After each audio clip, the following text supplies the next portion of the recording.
Hi guys. Tonight we step quietly into a place where the wind never seems to rest. You can hear it already, can't you? A long sigh through pine trees, a low creak against rough wooden walls, a ghostly hum that seeps into your bones. You're standing outside a log cabin on the American frontier, probably somewhere in the early 1800s. It's deep winter, the kind that burns your lungs and freezes your eyelashes when you breathe. You open the door, and a wave of smoky warmth spills out. Inside, a family huddles by the fire, their faces glowing like small suns against the shadows. You realize how fragile this little box of wood and heat truly is. One wrong gust, one bad frost, and they might not wake in the morning. You probably wouldn't survive this night yourself, not without a miracle or a mountain of blankets. So, before you get comfortable, take a moment to like the video and subscribe, but only if you genuinely enjoy what I do here. And tell me in the comments where you're listening from and what time it is for you right now. I love seeing that little constellation of places we all come from. Now, dim the lights and let the night take over.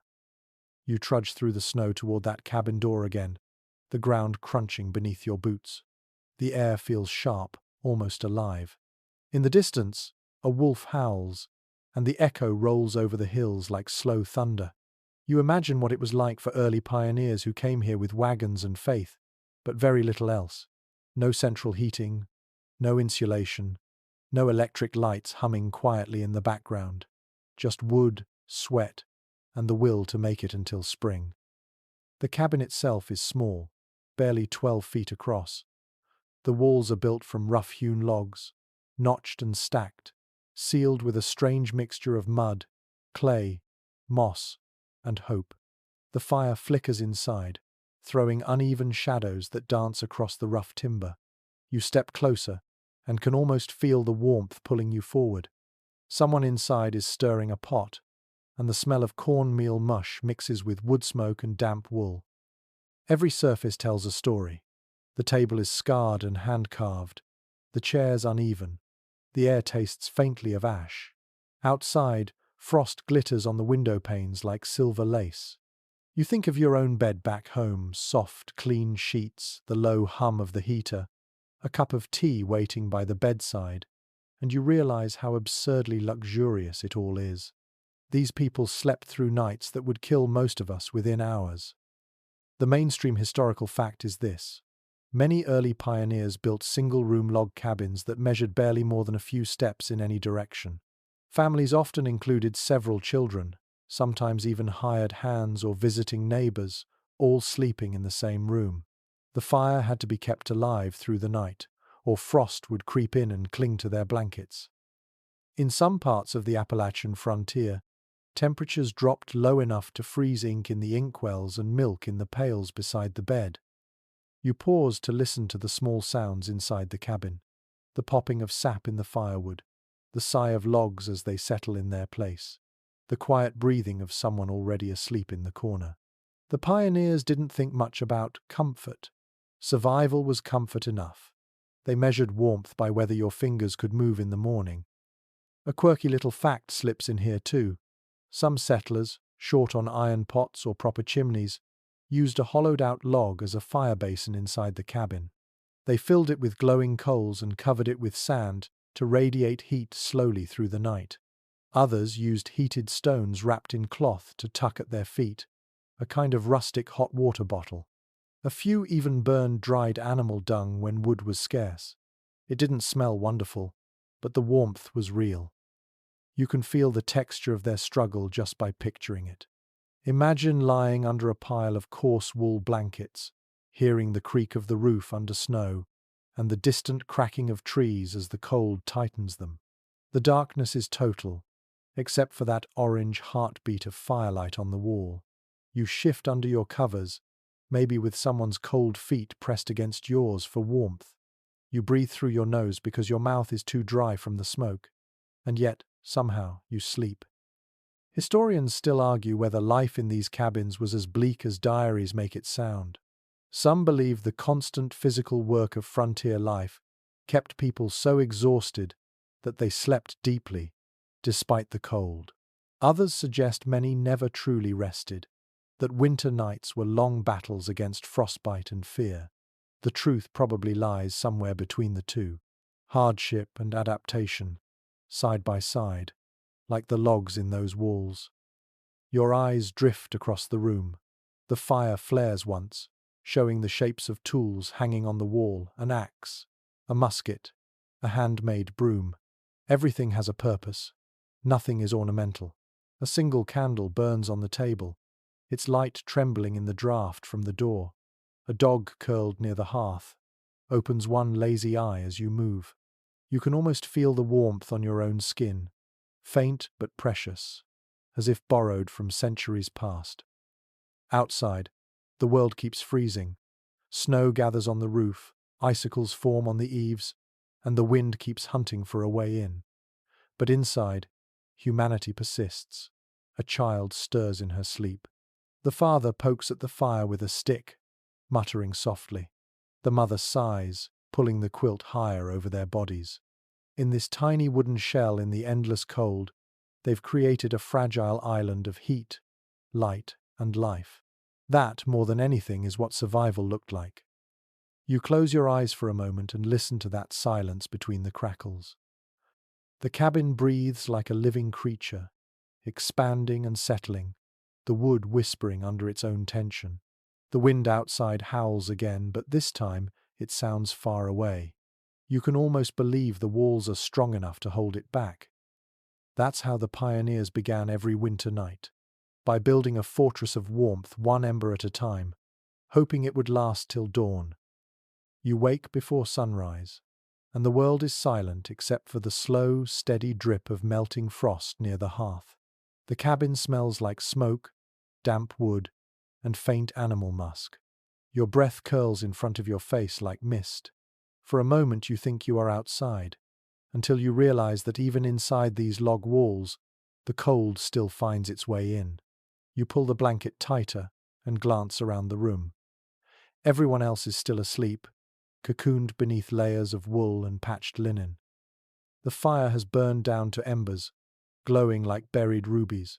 You move quietly, careful not to wake the baby in the corner. This is what the pioneers called morning, but to you, it feels like the middle of the night.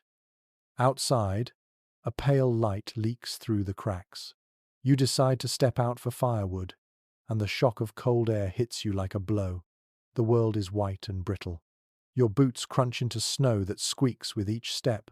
The log cabin looks both sturdy and fragile, its seams packed with frozen mud and straw. The roof is thick with snow, the smoke hole still faintly steaming. This is survival architecture, nothing more. The pioneers who built it didn't have architects, only axes, saws, and stubborn hands. Building a cabin in this wilderness was less about style and more about speed. Families arriving on the frontier had only weeks before the first snow. They found trees thick enough to fell, stripped the bark, and started stacking. Each log was notched at the corners, fitted together like puzzle pieces. Between the gaps, they pressed a mixture of whatever they could find: clay, moss, grass, even animal hair. Some called it chinking, others called it desperation with a purpose. You can imagine the sound of it: the thud of an axe, the rasp of a saw, the dull thump of mud slapped between the seams. The mainstream historical fact here is that early American settlers, especially in regions like Pennsylvania, Kentucky, and the Ohio Valley, built their cabins following methods borrowed from Scandinavian and German immigrants. The logs were carefully notched to lock tightly together, often in a style called the saddle notch. Roofs were pitched steeply to shed snow, and clay chimneys were added to direct smoke upward. It wasn't pretty, but it worked. For most, the cabin was meant to last just long enough to claim the land and survive the first few brutal winters. You glance back toward the door. Inside, a faint orange light flickers as someone adds new wood to the fire. You hear the baby stir, the muffled sound of a mother's lullaby, the creak of the wooden bed frame. These cabins were alive with noise, even when silent. The logs expanded and contracted with temperature changes, making soft groans in the night. Mice scurried between floorboards. The wind moaned in the chimney like a restless ghost. If peace ever existed here, it was a rough-edged peace. A quirky little detail often lost in the textbooks is that many pioneers reused wagon canvas or old sails as roof linings inside their cabins. These fabrics helped keep the dust from falling through the roof cracks and gave a slightly softer look to the ceiling. Some even painted them with lard or oil to repel drips when the snow melted. It was an early form of insulation, equal parts practicality and ingenuity. You picture yourself helping to build this place. Your hands are cracked, your nails caked with resin, your face raw from the wind. Each log weighs more than you do, and you haul them with nothing but a rope and stubborn will. The sound of chopping echoes through the frozen forest. When night falls, the muscles in your back feel like stone, and your reward is to sleep in a half-finished hut that smells like sap and smoke. But when the first blizzard hits and your walls hold firm, it feels like a small victory against the universe. Historians still argue whether these cabins were symbols of freedom or of desperation. Some romanticize them as monuments to rugged self-reliance, while others see them as prisons of isolation and poverty. In truth, they were both. They kept people alive, but they also trapped them inside endless winter nights where loneliness was louder than the wind. Back inside, you warm your hands near the fire. The wood pops and sparks jump upward like tiny fireflies. You can feel the heat prickling your skin, thawing the ache in your fingers. The walls shimmer with light. A man in rough homespun clothes sits on a stool, mending a boot. His wife pours cornmeal into a pot, stirring slowly. The air hums with quiet purpose. The cabin, despite its roughness, feels like a world of its own, small but complete. You start to notice how carefully everything is placed. The hearth is always on the side that catches the morning sunday. The sleeping area sits opposite, away from drafts. Even the single window, often made from greased paper instead of glass, is angled to let in just enough light without leaking too much heat. These details weren't luxuries, they were lifelines. Outside again, you watch the smoke drift upward in a lazy spiral. It smells of pine and oak, of something burning clean. You can almost imagine the invisible warmth spreading out into the frozen air, a fragile bubble against the cold. A blue jay cries from a nearby branch, its feathers puffed up against the chill. The landscape stretches out endless and empty, the horizon a blur of grey trees and snowfields. Somewhere, far beyond sight, another family is doing the same thing, tending their fire, patching their roof, building a small human pocket against a world that doesn't care whether they make it or not. You step back inside and close the door. The latch clicks softly, sealing out the wind for now. The warmth greets you like a living thing, and you sit close to the fire until your skin tingles. You can almost forget, for a few heartbeats, how easily the cold could take it all away. That is how early American pioneers built their shelters. They stacked trees and courage into something that could defy winter itself. Every log was a line of defense, every crack a battle fought with mud and prayer. The cabin was never just a house, it was a statement. We belong here, even if the wilderness disagrees. You wake to the sound of the wind brushing softly against the cabin walls. It is not a howl tonight, more like a long whisper slipping through the forest. The room still holds the faint warmth from the fire, though the edges of the window panes sparkle with frost. You sit up and feel the rough wool blanket scratch against your skin. The cabin breathes quietly, wood creaking and sighing as if it were a tired animal. Outside, dawn begins to stretch pale blue light over the snow. Inside, one thing matters more than anything else: the hearth. The fireplace is the heart of the frontier home. Without it, no one could last through a single winter night. Every motion of daily life circles around it. You imagine kneeling on the packed dirt floor, coaxing a weak flame back to life with a twist of dry bark. The smoke rises slowly at first, curling through the chimney made of sticks and clay.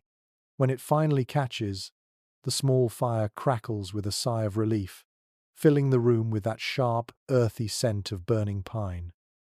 In that moment, you can feel the difference between life and death measured in inches of flame.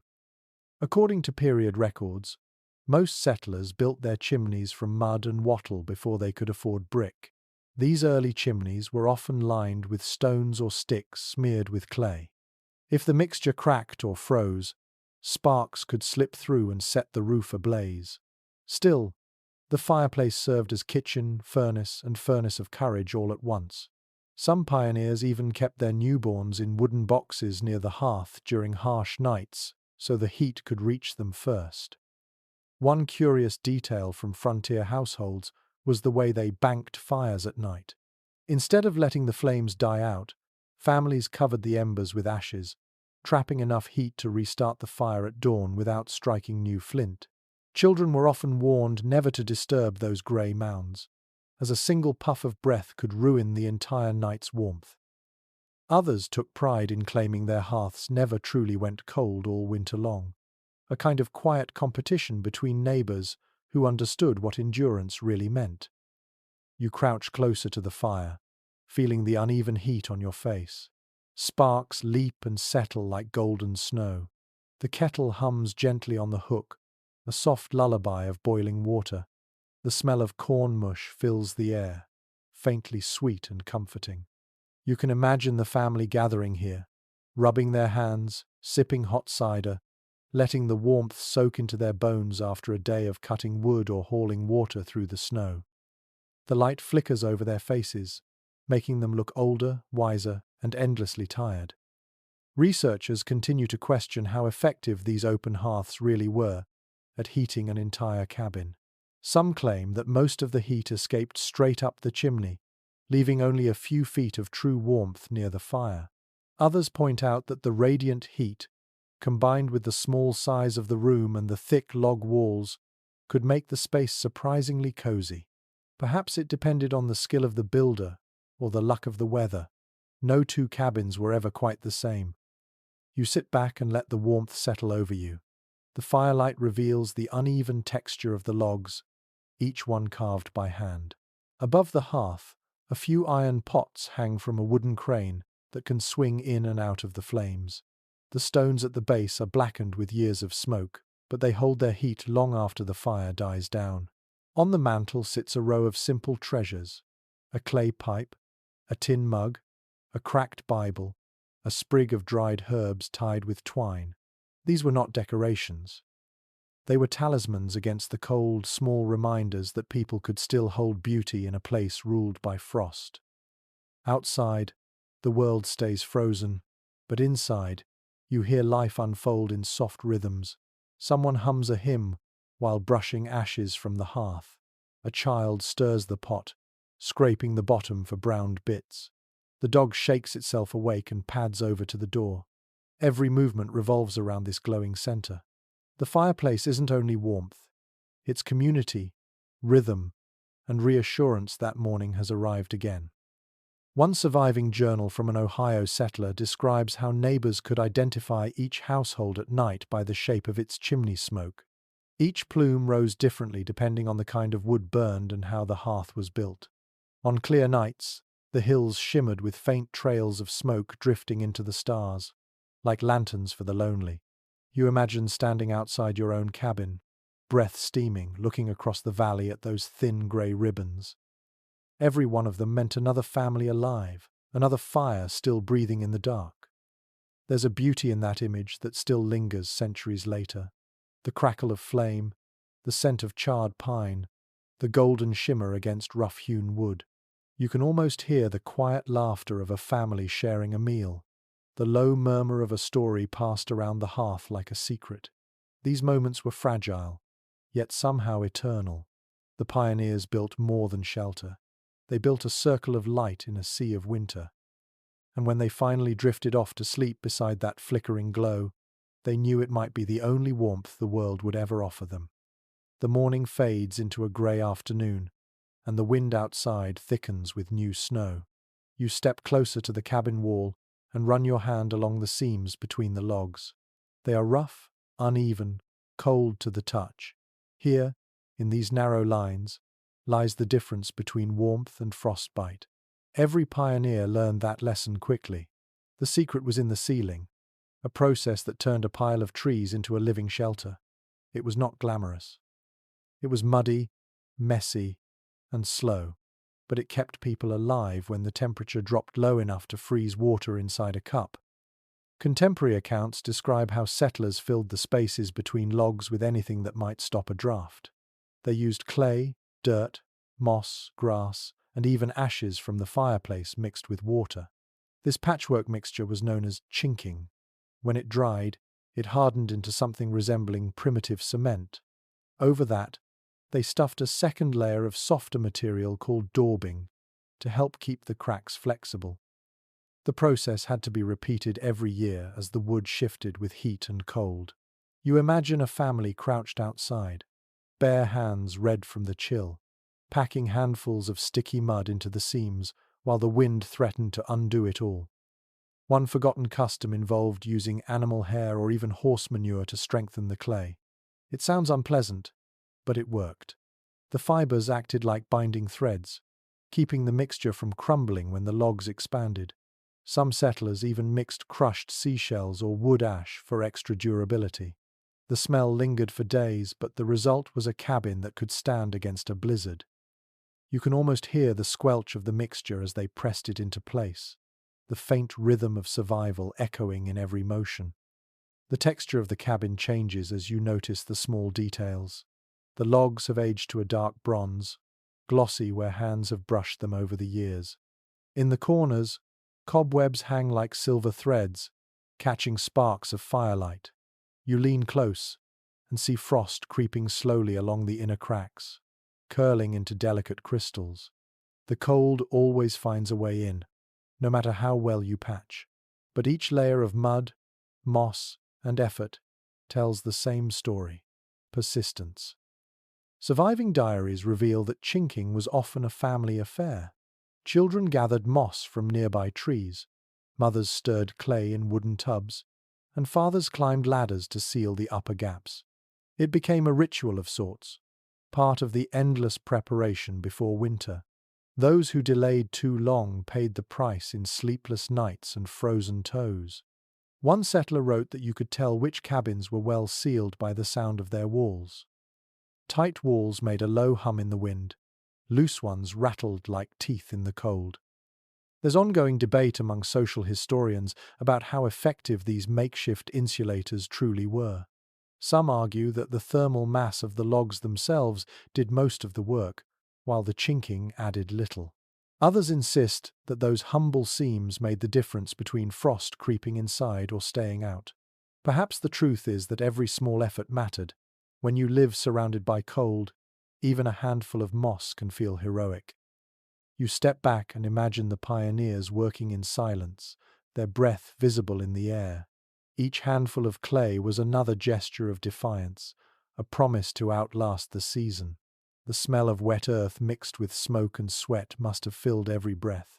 You picture their hands cracked and raw, knuckles stained with mud, faces dusted in pale frost. Still, they smiled. The work meant safety. It meant their children might wake in warmth instead of shivering in the dark. One curious record from a traveling clergyman describes a winter visit to a remote settlement in Tennessee.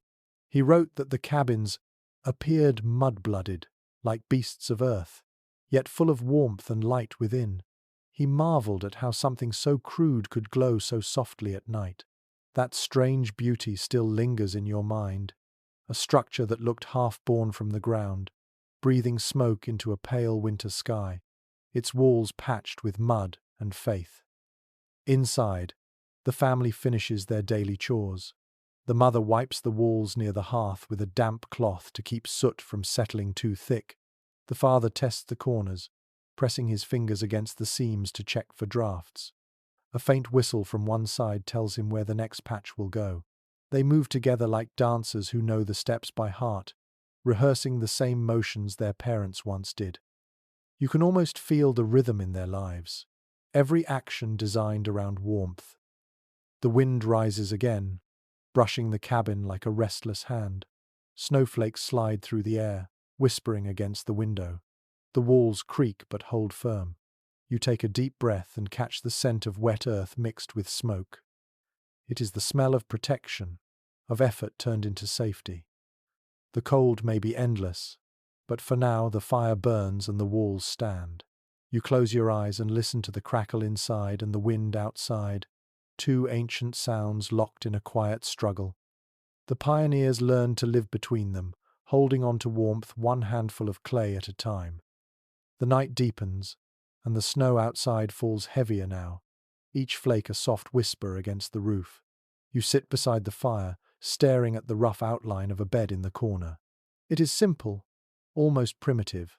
4 posts, a frame of planks, and a sagging lattice of rope or rawhide strips. On top lies a thin mattress that looks more like a sack than anything familiar. Yet this, for the pioneers, was the height of comfort after a day of work in the freezing wild. You move closer and touch the surface. It rustles faintly, and a faint, earthy smell rises into the air. According to surviving household inventories, most early settlers made their own beds from whatever they could gather nearby. The base layer was straw, hay, or dried leaves stuffed into a rough linen or ticking case. Families who could afford better added feathers plucked from geese, though even that luxury required months of collecting. Some settlers mixed materials, layering straw at the bottom for firmness and feathers, or rags on top for softness. Every few weeks, the filling had to be shaken out, dried near the fire, and repacked, or it would grow damp and mouldy. The result was a bed that felt alive in the strangest ways, rustling, shifting, sometimes even crawling with tiny visitors from the barn. One lesser-known habit was sprinkling dried herbs, such as lavender or pennyroyal, inside the bedding to deter insects. The faint scent also helped mask the odors of sweat, smoke, and wet wool that clung to everything through winter. Some women stitched small pouches of herbs into the seams of the mattress to keep away mice. Others hung sachets near the headboard, a kind of homemade perfume for nights when the wind smelled of frozen earth. The light from the fire flickers across the bedding. You imagine lying there after a day of hauling water or chopping logs. Your body sinks into the straw, the rough linen scratching lightly against your skin. The air smells of smoke and sweat, but also something pure, something earned. You close your eyes, and the faint creak of the bed frame joins the sound of the wind outside. Comfort, in this world, means not being cold enough to ache. One well-documented practice of the era involved trundle beds, low frames on wheels that could slide under the main bed during the day. Children slept there, often side by side, wrapped in old quilts made from worn-out clothes. At night, the trundle would be pulled out and placed close to the hearth so the little ones could catch the fading warmth from the fire. Parents kept their own bed nearest the wall, a position thought to block drafts. Guests, when they came, slept wherever there was floor space. Privacy was a luxury no one expected. Some experts suggest that the physical exhaustion of frontier life allowed people to sleep deeply despite the discomfort. Others believe that sleep came in fragments, short bursts interrupted by chores or the need to feed the fire. Whatever the truth, diaries reveal that families often rose several times a night to adjust blankets, stir embers, or calm children frightened by the groans of ice shifting on the roof. Rest was not a peaceful escape, but a negotiation with the cold. One curious story tells of a pioneer couple in Vermont who filled their mattress with dried corn husks when hay ran out. The sound, according to their granddaughter's memory, was like sleeping inside a bag of music. Every movement made the husks crackle softly, a kind of lullaby in the dark. When spring came, they burned the old filling and replaced it with fresh straw. Nothing in the cabin was wasted, not even the bedding. You run your hand over the patchwork quilt lying on top of the mattress. The colors have faded, but you can still see the pattern. Bits of old shirts, pieces of baby clothes, a square from a worn apron. Each scrap carries a memory, sewn together into warmth. Women often made quilts in groups, trading fabric and stories, turning hardship into art. The stitches are small and precise, the kind made by hands used to patience. The quilt is both practical and deeply human, a comfort born from connection. Inside the cabin, the light grows softer as the fire settles into coals. The family begins to prepare for sleep. The father banks the embers, pushing ash over the glowing heart of the fire. The mother shakes out the blanket, the sound a gentle rhythm in the quiet. The children whisper and giggle, their voices small and sleepy. The dog circles once and curls beside the hearth, sighing contentedly. Everything slows, even the air itself, as if the cabin has exhaled after a long day. You lie down now, feeling the uneven surface of the straw mattress beneath you. It is not soft, but it holds your shape in a way that feels honest. You pull the quilt up to your chin and breathe in its faint scent of smoke and herbs. Outside, the snow continues to fall, thick and silent. The fire gives one last pop, and the shadows dance across the ceiling. In this tiny wooden room, surrounded by the heartbeat of wind and the pulse of flame, sleep comes not as luxury but as survival. You can almost hear the past whisper to you, reminding you that warmth was once the rarest treasure of all. The cabin is dark except for the faint orange glow breathing from the hearth. The air is cool but not freezing, and the quiet feels heavy, almost sacred. You can hear the slow breathing of the people around you. The bed creaks softly as someone shifts beneath the quilts. You realize how close everyone sleeps here. There are no separate rooms, no hallways, no privacy, just warmth shared in the simplest way, through bodies, through breath, through presence. On the frontier, sleeping close was not a choice of affection. It was a matter of staying alive until morning. Contemporary letters from settlers describe nights where entire families, sometimes with guests or neighbors, crowded together beneath a pile of blankets. A large bed might hold the parents and youngest children, while older ones curled at their feet. Visitors were often invited to share the same space, a gesture of hospitality that modern minds might find awkward. Yet in a room where frost crept across the walls, everybody became part of the heating system. To share warmth was to share survival. One forgotten detail comes from a diary kept by a widow in upstate New York around 1811. She wrote that during the coldest months she let her chickens roost on a beam near the hearth. Their warmth, she claimed, made the mornings bearable. Some pioneers even allowed small livestock to shelter inside overnight, the animals forming a barrier of living heat between the humans and the cold. The smell must have been thick, but so was the gratitude.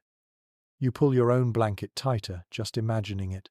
The air inside the cabin holds layers of scent, smoke, sweat, damp wool, faint traces of tallow from the candles. The floorboards creak under shifting feet. Someone coughs softly in the corner. A child mutters in sleep. The sound is strangely comforting, like rain against a window. You can feel the shared heartbeat of this small human group, every breath clouding faintly in the cold air. According to journals from settlers who crossed the Appalachians, winter nights often blurred the lines between family and community.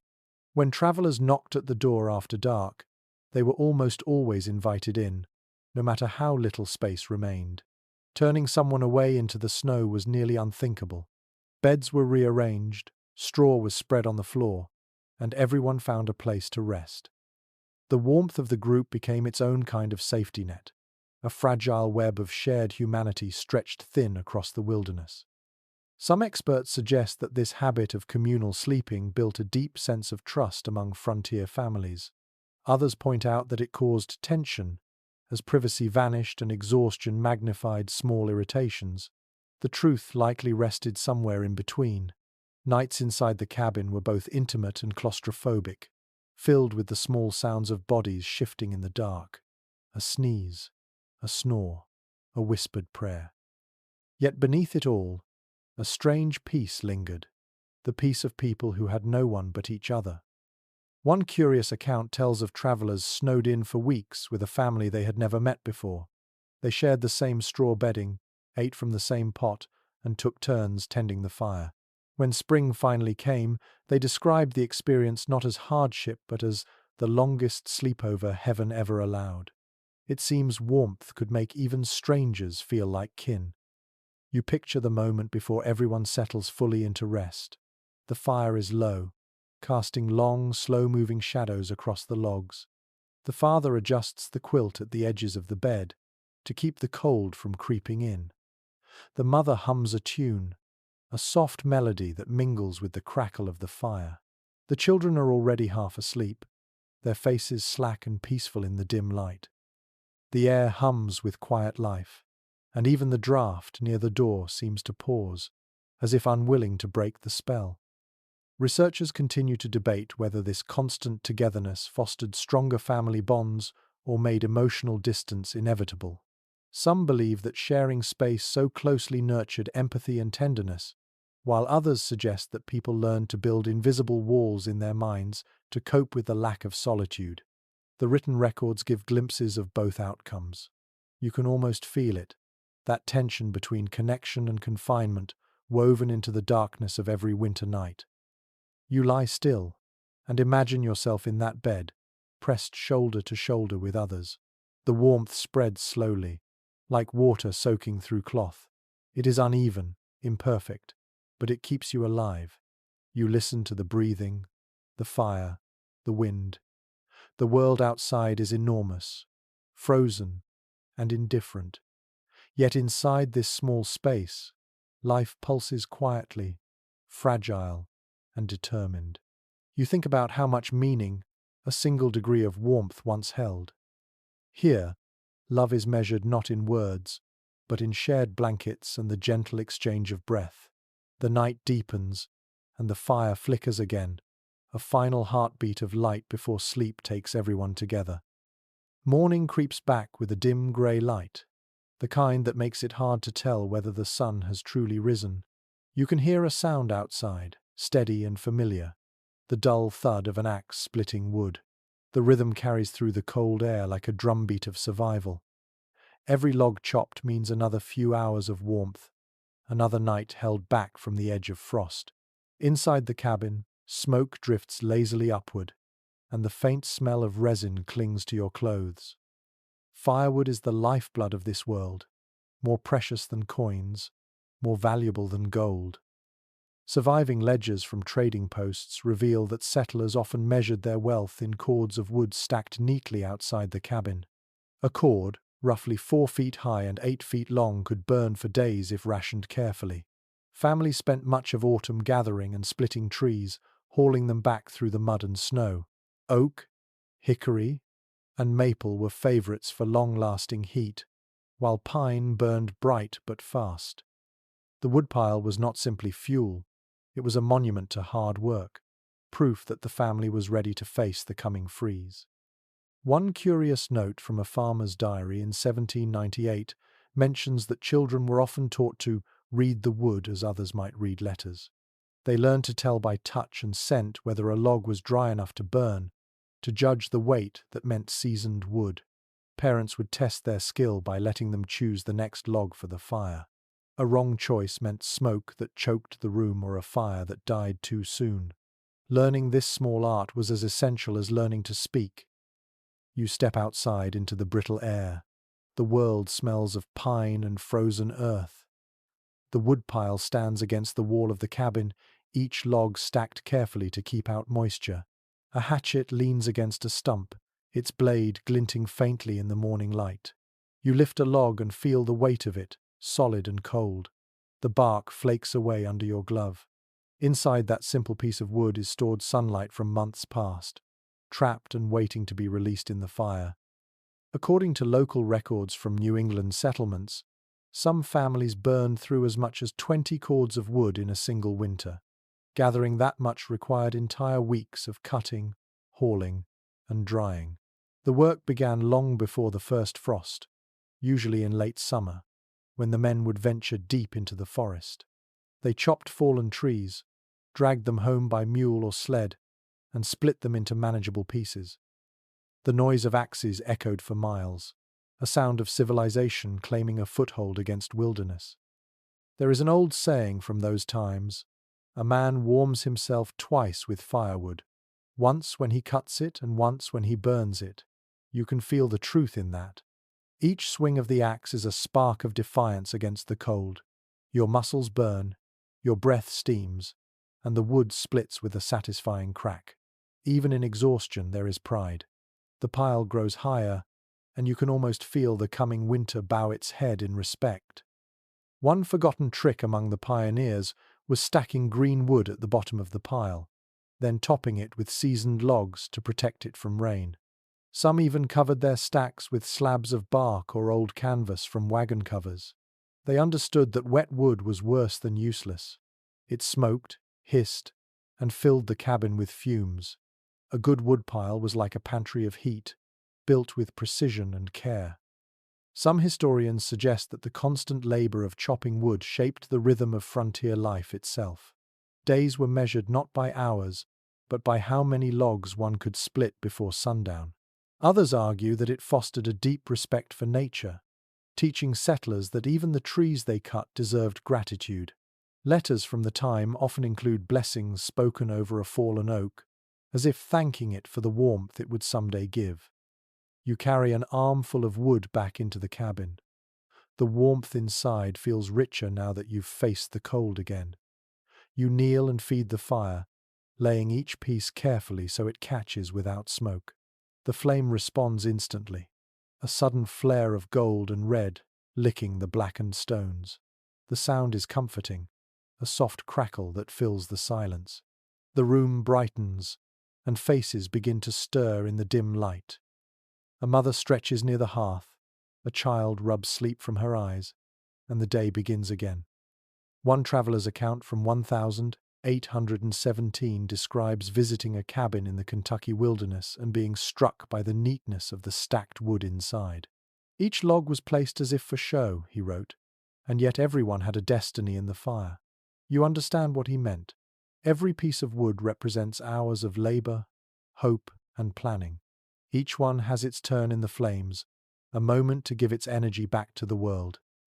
As the fire burns brighter, you feel the cold retreat from the corners of the room. The frost on the window melts into beads that slide down the glass. The smell of sap mixes with smoke, sharp but sweet. You realize that for the pioneers, warmth was never taken for granted. It had to be earned daily, cut from the forest with hands that never rested.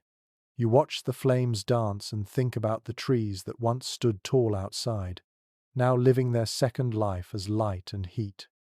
The fire hums softly, and you lean closer, letting the warmth kiss your face. The day stretches ahead, long and cold, but the woodpile is high, and for now, that is enough. Evening comes quietly, slipping through the trees with a faint shimmer of frost. The air outside turns blue with twilight, and the first thin thread of smoke curls upward from the cabin chimney. Inside, the fire glows steadily, its light soft and golden on the rough-hewn walls. The day's work is done, and now comes the careful ritual that will decide how warm the night will be. You can almost feel the shift in mood as the family settles into their nightly rhythm. Each movement has a purpose, every gesture practiced through long winters. According to the journals of frontier women, preparing for the night was nearly as important as preparing for the day. Before sleeping, the fire had to be banked. The mother or eldest child would take a long iron poker and push the glowing coals into a pile at the hearth's heart. Then, using a small shovel, they covered it with ashes to hold in the heat. The coals would smolder through the night, hidden but alive, waiting to be stirred back to flame at dawn. In a world without matches, losing the fire meant more than inconvenience. It meant starting from nothing in the morning, cold. One curious domestic detail comes from a Pennsylvania farm journal that describes a family prayer said after banking the fire. Each night, they whispered, "Sleep, Ember, sleep, wake with us again." The phrase became so familiar that children sometimes mumbled it in their sleep, a charm against frost and darkness. You can imagine the soft glow on their faces as they whispered, their shadows long against the cabin wall. The rest of the evening unfolds with quiet simplicity. The father checks the door latch, making sure no wind can sneak through. The mother folds a quilt and places it by the hearth in case of emergency. The oldest son brings in a last armload of wood, just enough to spark the morning fire if the coals fail. The dog curls tighter beside the wall, his fur glinting orange in the firelight. Outside, the wind sighs softly against the logs, testing their strength, searching for a way in. Surviving diaries show that nightly routines like this were deeply ingrained in frontier families.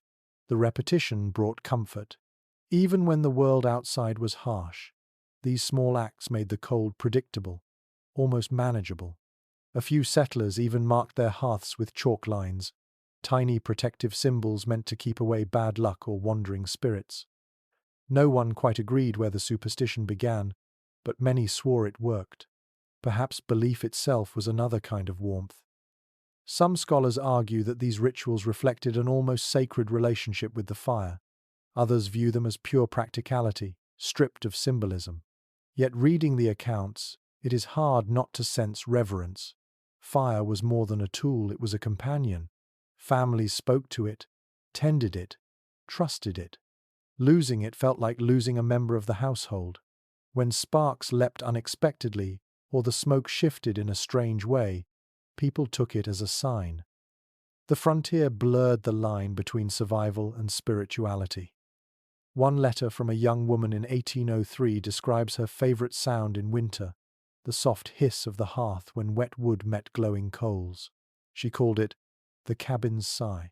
It meant the day's labor was done and rest was near.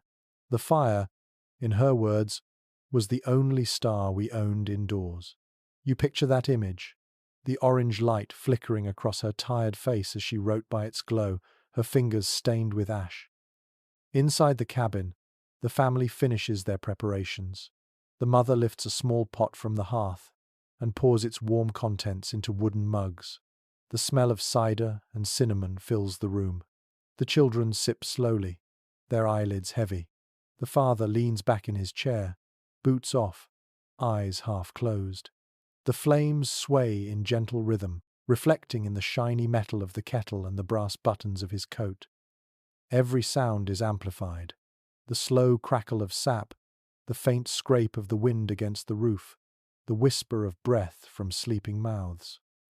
A lesser-known frontier custom involved setting a candle stub in a tin holder near the fire, its small light meant to guide dreams home. It was believed that those who drifted too far in sleep might lose their way and wake disoriented or ill. The candle's flicker, faint but steady, served as a reminder of safety. Whether anyone truly believed it or not, the soft light probably soothed more fears than they cared to admit. You move closer to the hearth and feel the pulse of warmth against your hands.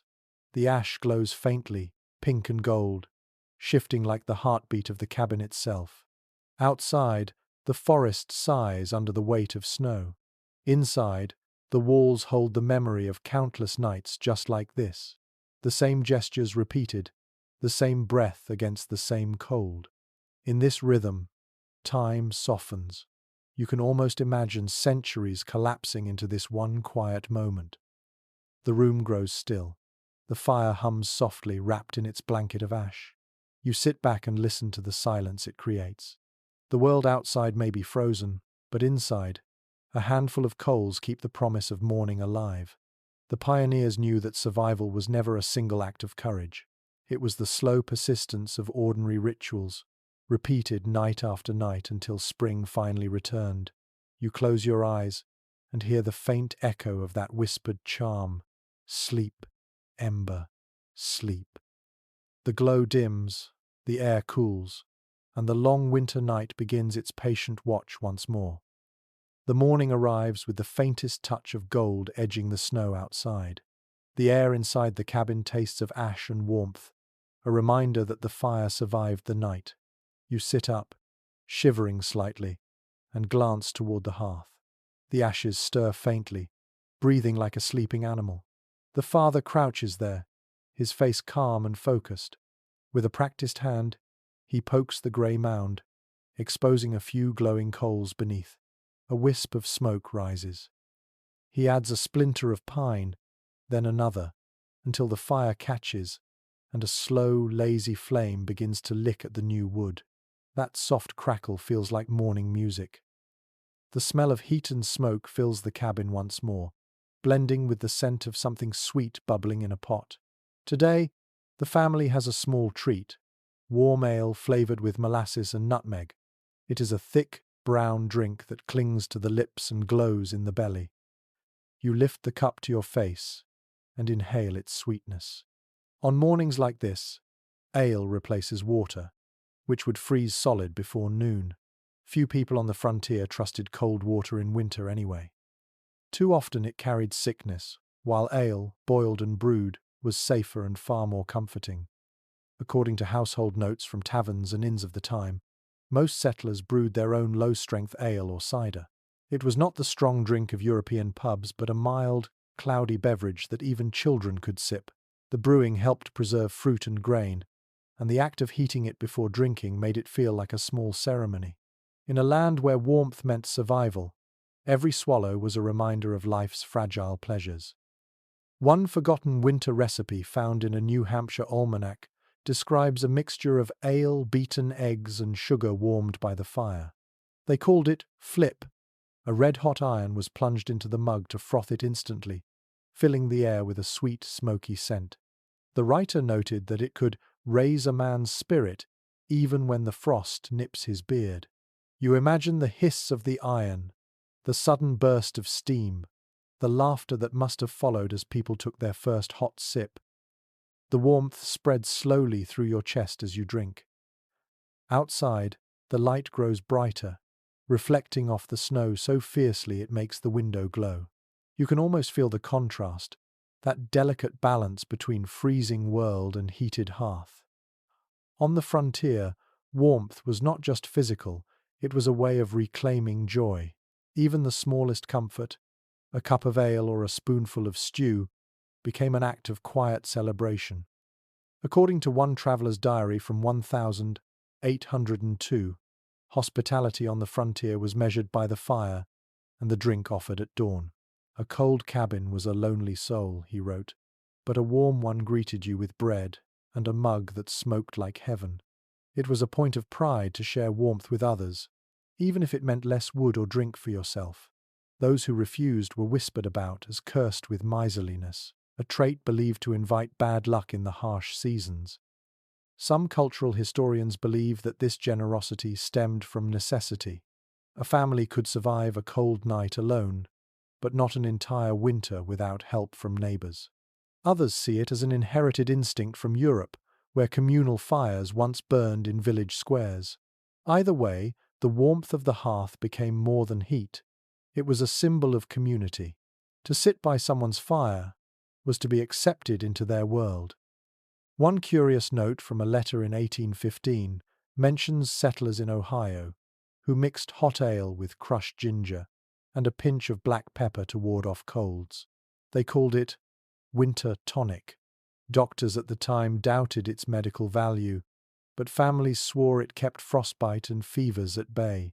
You can imagine a grandmother insisting her children take a sip before heading out into the snow, her voice firm but kind. The fire crackles brighter now, and the cabin fills with a faint golden haze. The children laugh softly as they dip pieces of hard bread into the warm ale, their fingers red from the cold. The mother hums while stirring a pot of porridge. Even the dog perks up, nose twitching at the smell. Outside, the snow begins to fall again, thick and silent. Inside, the world glows. A few researchers have suggested that the daily ritual of tending fire and warming drink may have given frontier families a psychological anchor. The repetition offered comfort, something predictable in an unpredictable land. You can feel that truth now, in the steady rhythm of breath, in the pulse of flame reflected in every shiny surface. It feels like time itself slows to match the flicker of light. You finish your cup, the heat lingering in your throat. The cabin hums with life, every corner touched by warmth. For a moment, the cold outside feels like another world entirely. You can almost forget how fragile this balance is, how quickly a storm or a missing log could change everything. But for now, the fire burns. The air smells of sweet malt and smoke, and the taste of survival feels almost pleasant. You sit back, feeling your body relax, the warmth deep in your chest, and realize that in this frozen wilderness, comfort is not luxury. It is an act of courage repeated every morning, one ember and one sip at a time. The fire hums softly in the hearth, and the cabin air feels thick with the scent of wood smoke and warmth. Outside, the snow lies silent and perfect, muffling the forest into stillness. Inside, the peace is interrupted by a sound every parent of the frontier knew too well, the cry of a child in the middle of the night. It begins as a small whimper, then rises into a soft wail that slices through the quiet like a bell. You open your eyes in the half-light, heart thudding, and watch the mother rise from the bed with practiced calm. She wraps her shawl tighter and moves to the cradle by the hearth. Contemporary accounts describe this moment as the hardest test of winter life. Babies did not understand the cold, only the discomfort. Many slept beside their mothers, tucked beneath heavy quilts for warmth. Others were placed in wooden cradles near the fire, wrapped in layers of wool and linen. The danger was constant. Too far from the heat, and the child might freeze. Too close, and the blanket could catch fire. Every parent learned to measure distance in inches, adjusting through long nights with half-closed eyes and frozen fingers. One lesser-known detail from letters written by pioneer women mentions that many mothers warmed small stones by the fire and wrapped them in cloth to place at the foot of a cradle. The heat would last for hours, keeping the baby's body warm even when the embers dimmed. A few women used baked potatoes or bricks for the same purpose, calling them sleep rocks. The trick required timing and instinct, balancing warmth against risk. You imagine the mother's hands testing the temperature carefully before setting one beside her child. The baby's cry softens as she whispers a lullaby, a tune older than this wilderness. The sound blends with the crackle of fire and the sighing wind outside. The melody has no words, just a rhythm that feels like breathing. You can almost hear the exhaustion in her voice and the tenderness that keeps her awake night after night. In that moment, the cabin is a cocoon of love and endurance, wrapped in flickering light and shadow. Records from early settlements show that infant mortality in frontier winters was heartbreakingly high. Cold was often the unseen enemy, slipping into cradles through cracks in the walls. Parents fought back with everything they had: layers of blankets, hot stones, even the warmth of their own bodies. Some mothers slept sitting up, holding their infants against their chests beneath shawls, using their own heat as a living blanket. The cost was exhaustion, but the reward was survival. A curious note found in a New York midwife's journal tells of a custom called night breath. Mothers would cup their hands and breathe warm air over their babies' faces before laying them down, believing that it gave the child a memory of heat that helped them rest. Modern science might scoff, but when you live surrounded by frost, every ritual matters. You can picture the soft glow of the firelight on the mother's face as she bends over her child, whispering warmth into the air. Some researchers suggest that these small nightly rituals created bonds of extraordinary closeness between parents and children on the frontier. Others see them as reflections of constant anxiety, a way to keep fear at bay through repetition. Both may be true. The sound of a baby crying in the cold must have been both a promise of life and a reminder of how fragile that life could be. Each night, families fought a quiet battle against the elements, one heartbeat at a time. The father stirs in his sleep but does not rise. His days are spent cutting wood, hunting, mending tools, and tending animals. His hands are raw, his face wind-burned, his body sore. The mother's work never ends either.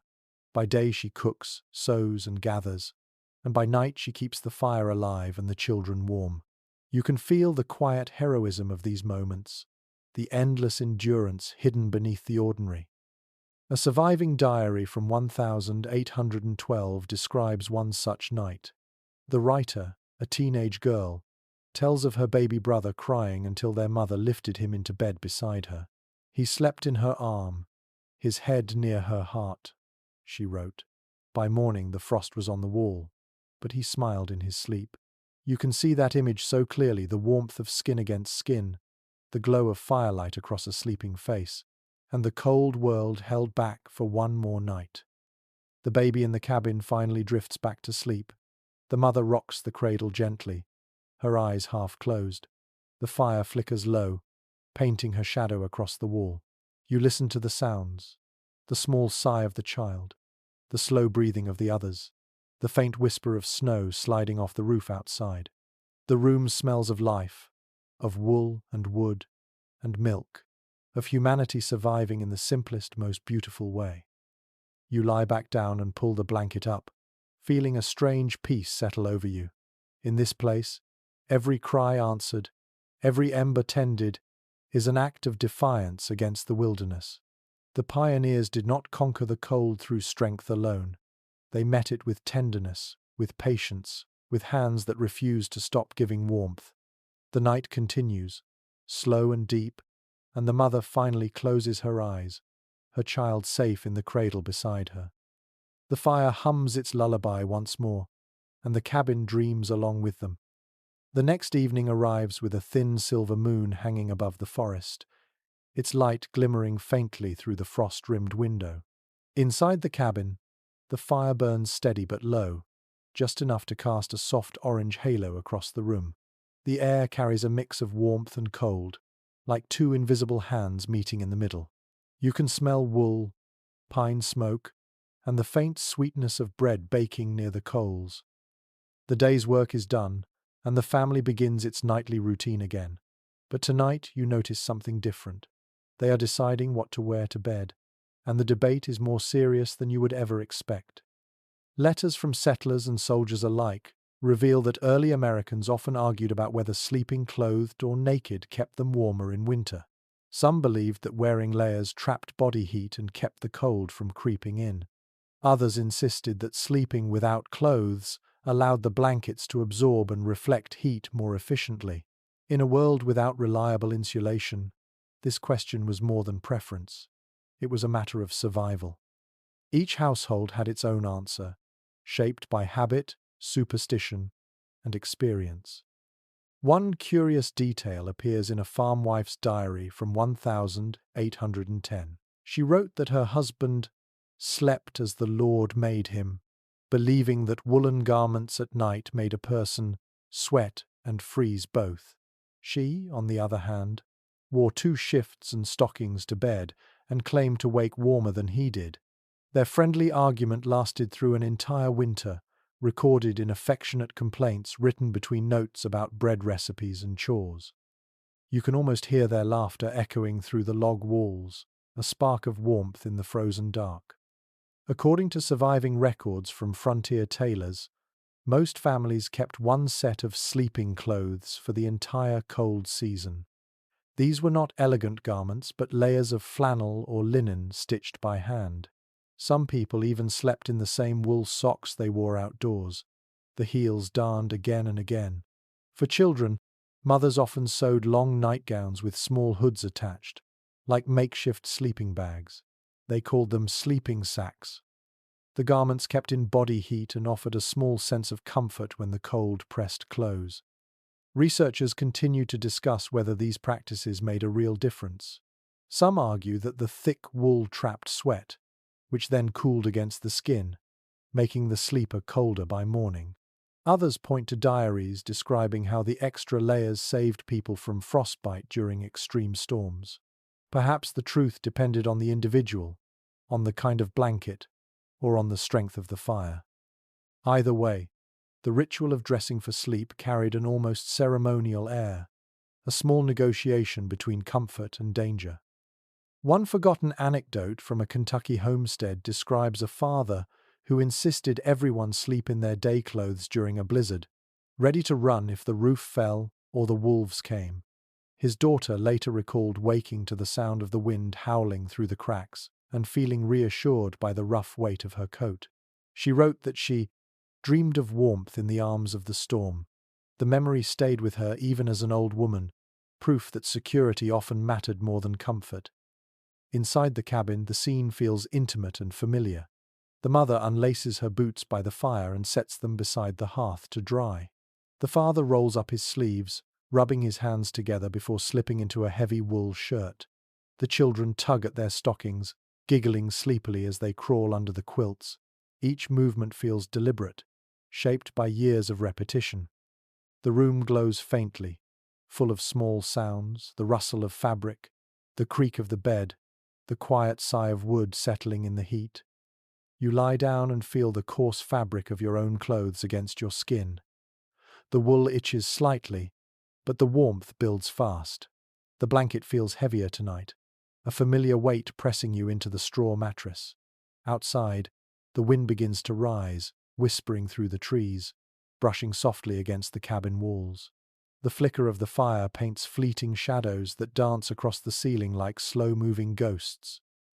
According to one traveler's notes from 1806, a good blanket was worth more than silver in some parts of the frontier.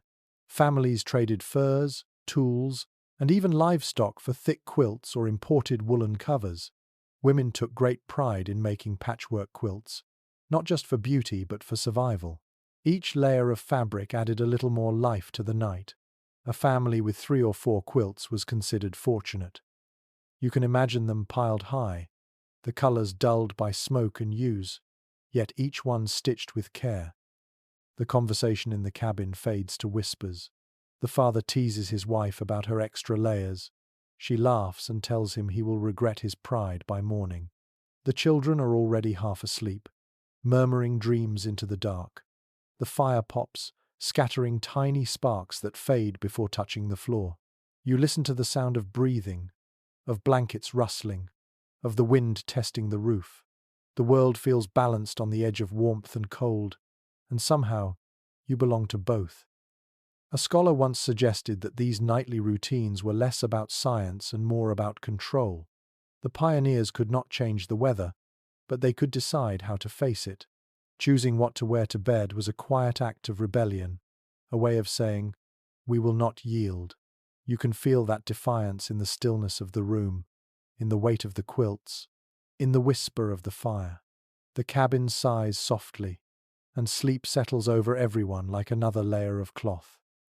Outside, the moonlight glints off the snow, cold and merciless, but inside, the warmth holds.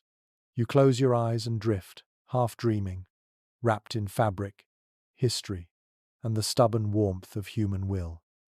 You wake in the dark, unsure of what time it is. The fire has dimmed to a faint red glow, and the air carries a sharp bite that makes your breath visible. The cabin feels smaller at night, every sound amplified. The logs creak softly as they adjust to the cold. The wind sighs at the corners, and something outside scratches faintly at the snow. For a few seconds, you lie still, listening. Then, a quiet motion near the hearth catches your eye. The father has risen, wrapped in a wool coat, moving like a shadow toward the embers. It is his turn to tend the fire. Frontier life followed a rhythm that ignored the clock. Nights were long, and the fire could not be left alone.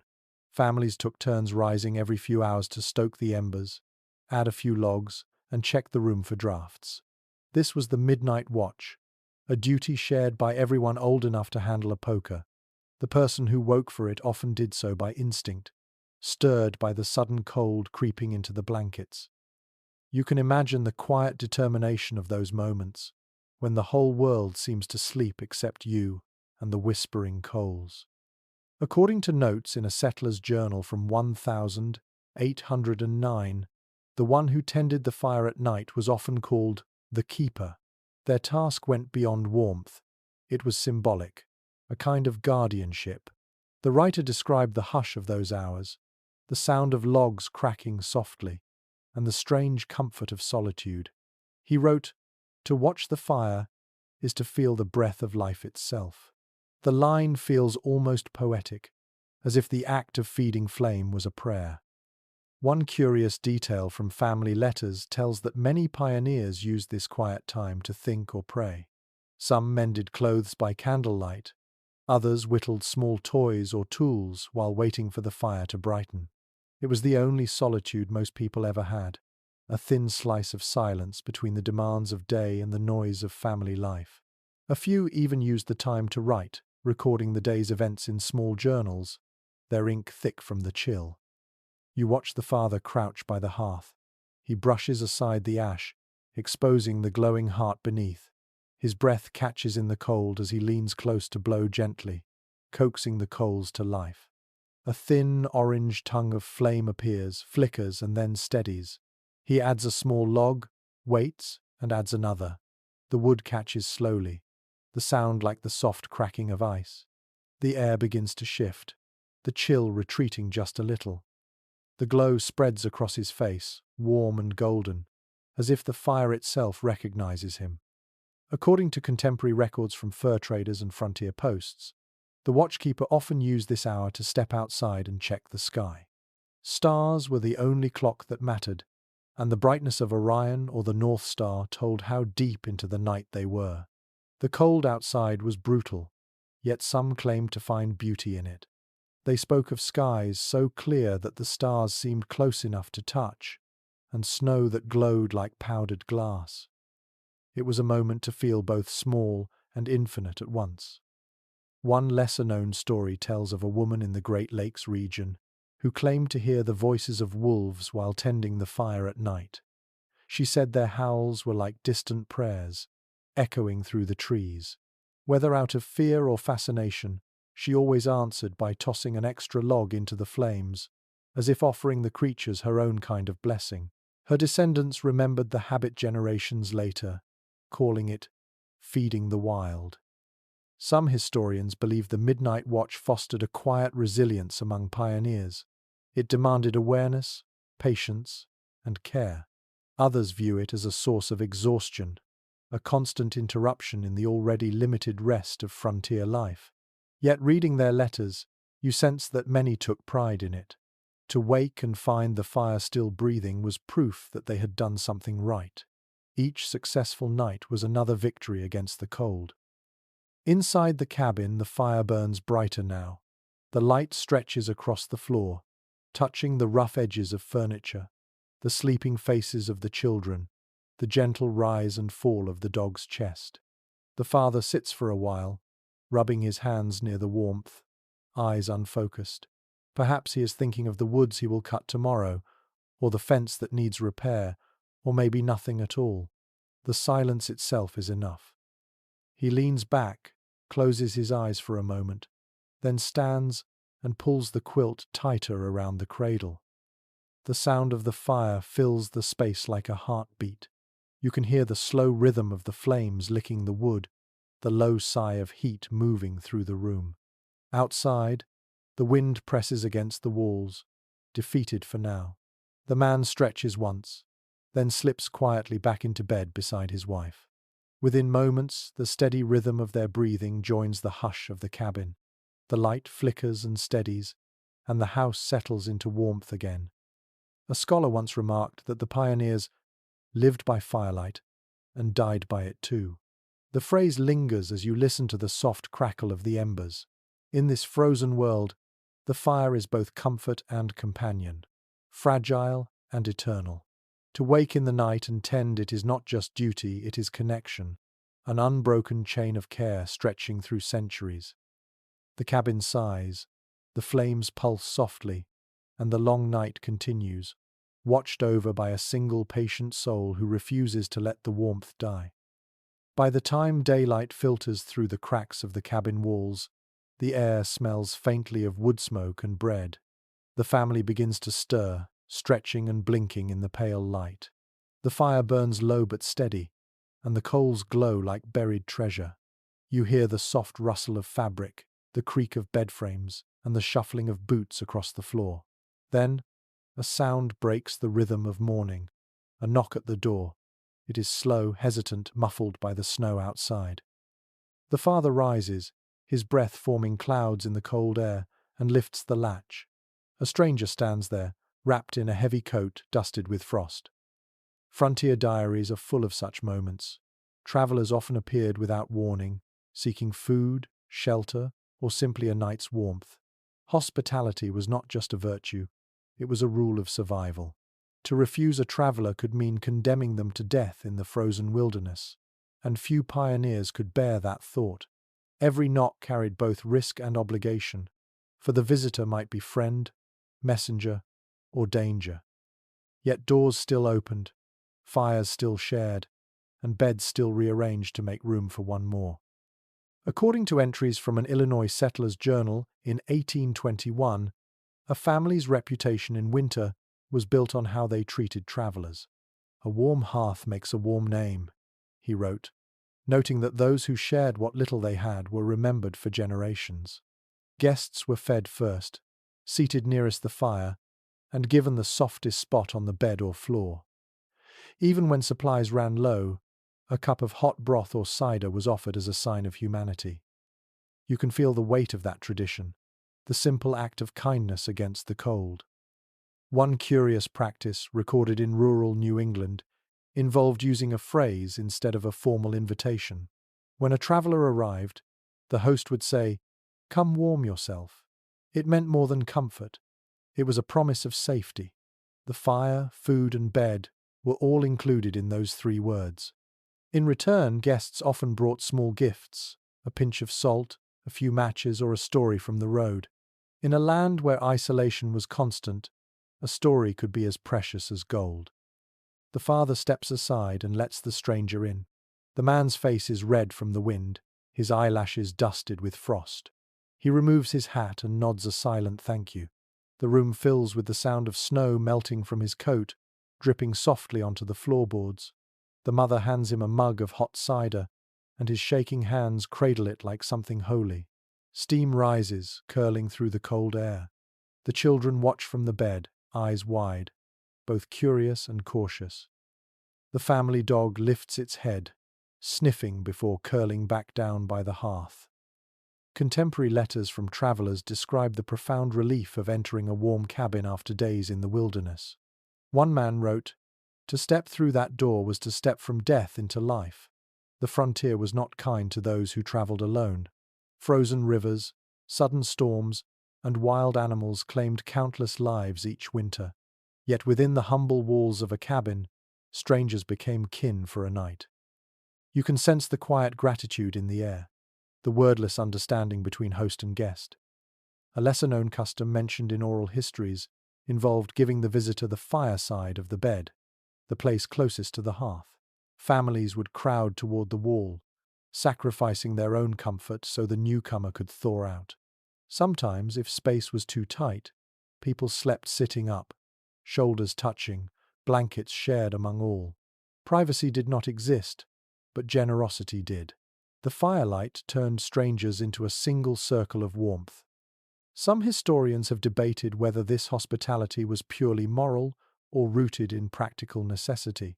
Sharing a fire also meant sharing labor, information, and protection. A traveler might carry news of nearby settlements or warn of dangers ahead. A friendly household could gain allies simply by opening their door. Yet beyond logic, there seems to have been something deeper, a recognition that in a world ruled by cold, compassion itself was a source of heat. One remarkable letter from 1808 describes a blizzard night in which 5 travelers crammed into a single cabin with a family of 6. They slept side by side on the floor, covered by every blanket and hide available. It was like a nest of hearts, the letter reads. No space left for the cold to enter. The phrasing stays with you. You can almost feel that closeness, the heavy warmth of breath and bodies, the shared understanding that they would face the storm together. Back in the cabin, the stranger's face softens as he finishes his cider. He reaches into his coat and offers a small piece of dried fruit to the youngest child, who takes it shyly. The father nods once, satisfied, and begins to stir the embers for the evening meal. Conversation starts slowly, but soon the room hums with gentle voices. The visitor tells of icy rivers, of wolves seen on the ridge, of a town 3 days' ride away. His words carry the sound of distance, yet they make this little cabin feel larger, connected to a world beyond the snow. The night deepens, and when the fire is finally banked, the family makes room for him beside it. Blankets are spread, and the stranger lies down, eyes closing almost immediately. The air is still, except for the faint crackle of embers and the steady breathing of those asleep. In this small space, the boundaries between host and guest vanish. There is only warmth, only life preserved for another dawn. You realize that on this frozen frontier, survival is a shared act, and kindness is the only fire that never goes out.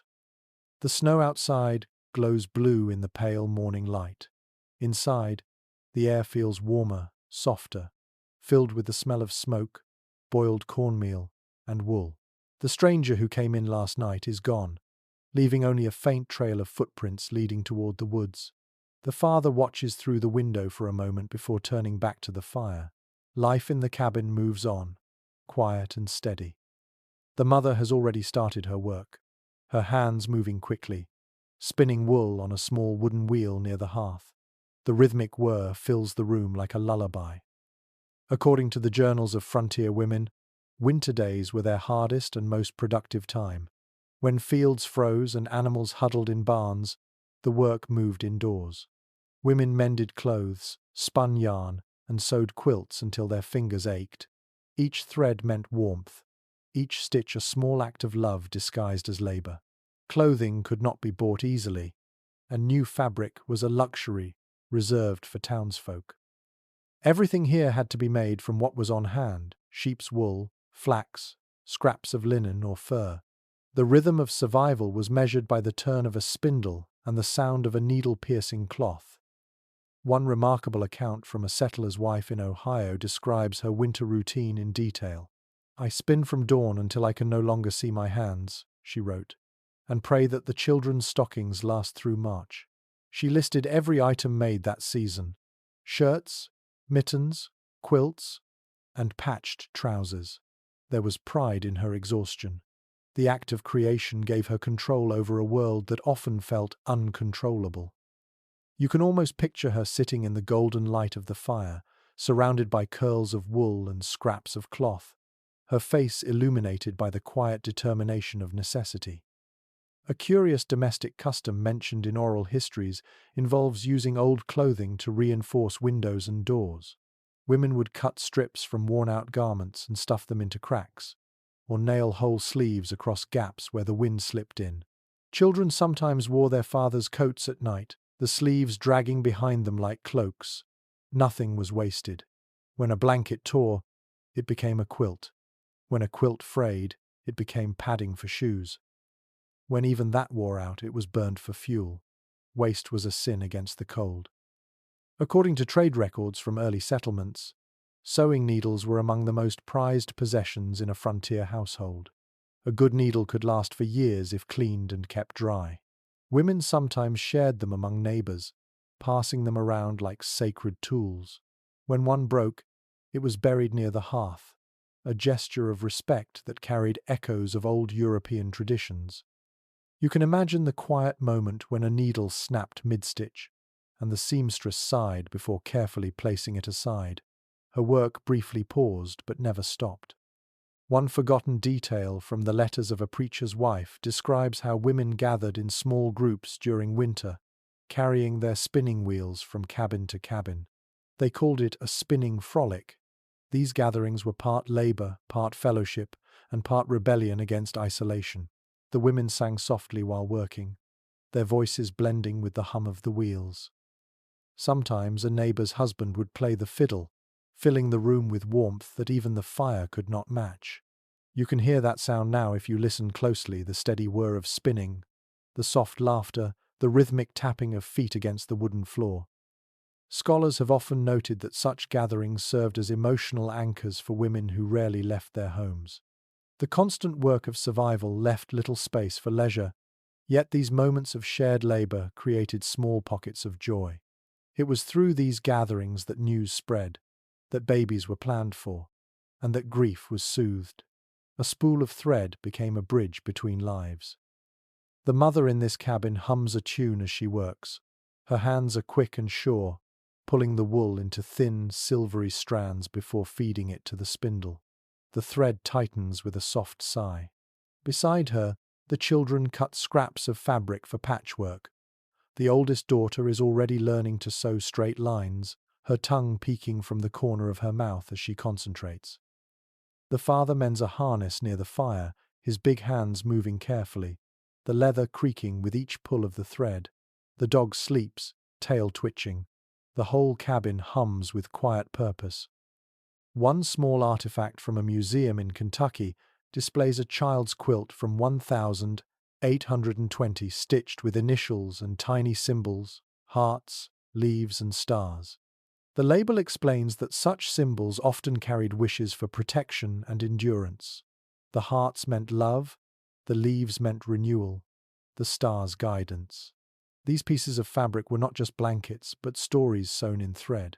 When laid over a sleeping child, they wrapped that child in both warmth and memory. You look around the cabin and realize that everything around you has been touched by a woman's hands. Every blanket, every curtain, every repaired shirt carries her signature in the stitches.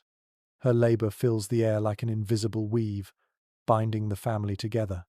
Outside, the wind moans across the snow, but inside, the rhythm of spinning and sewing continues, steady and alive.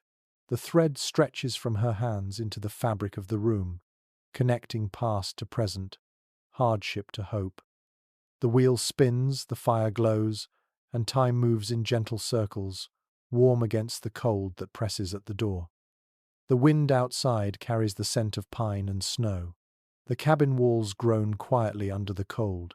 But inside, life continues with its steady rhythm. You notice movement near the corner of the room.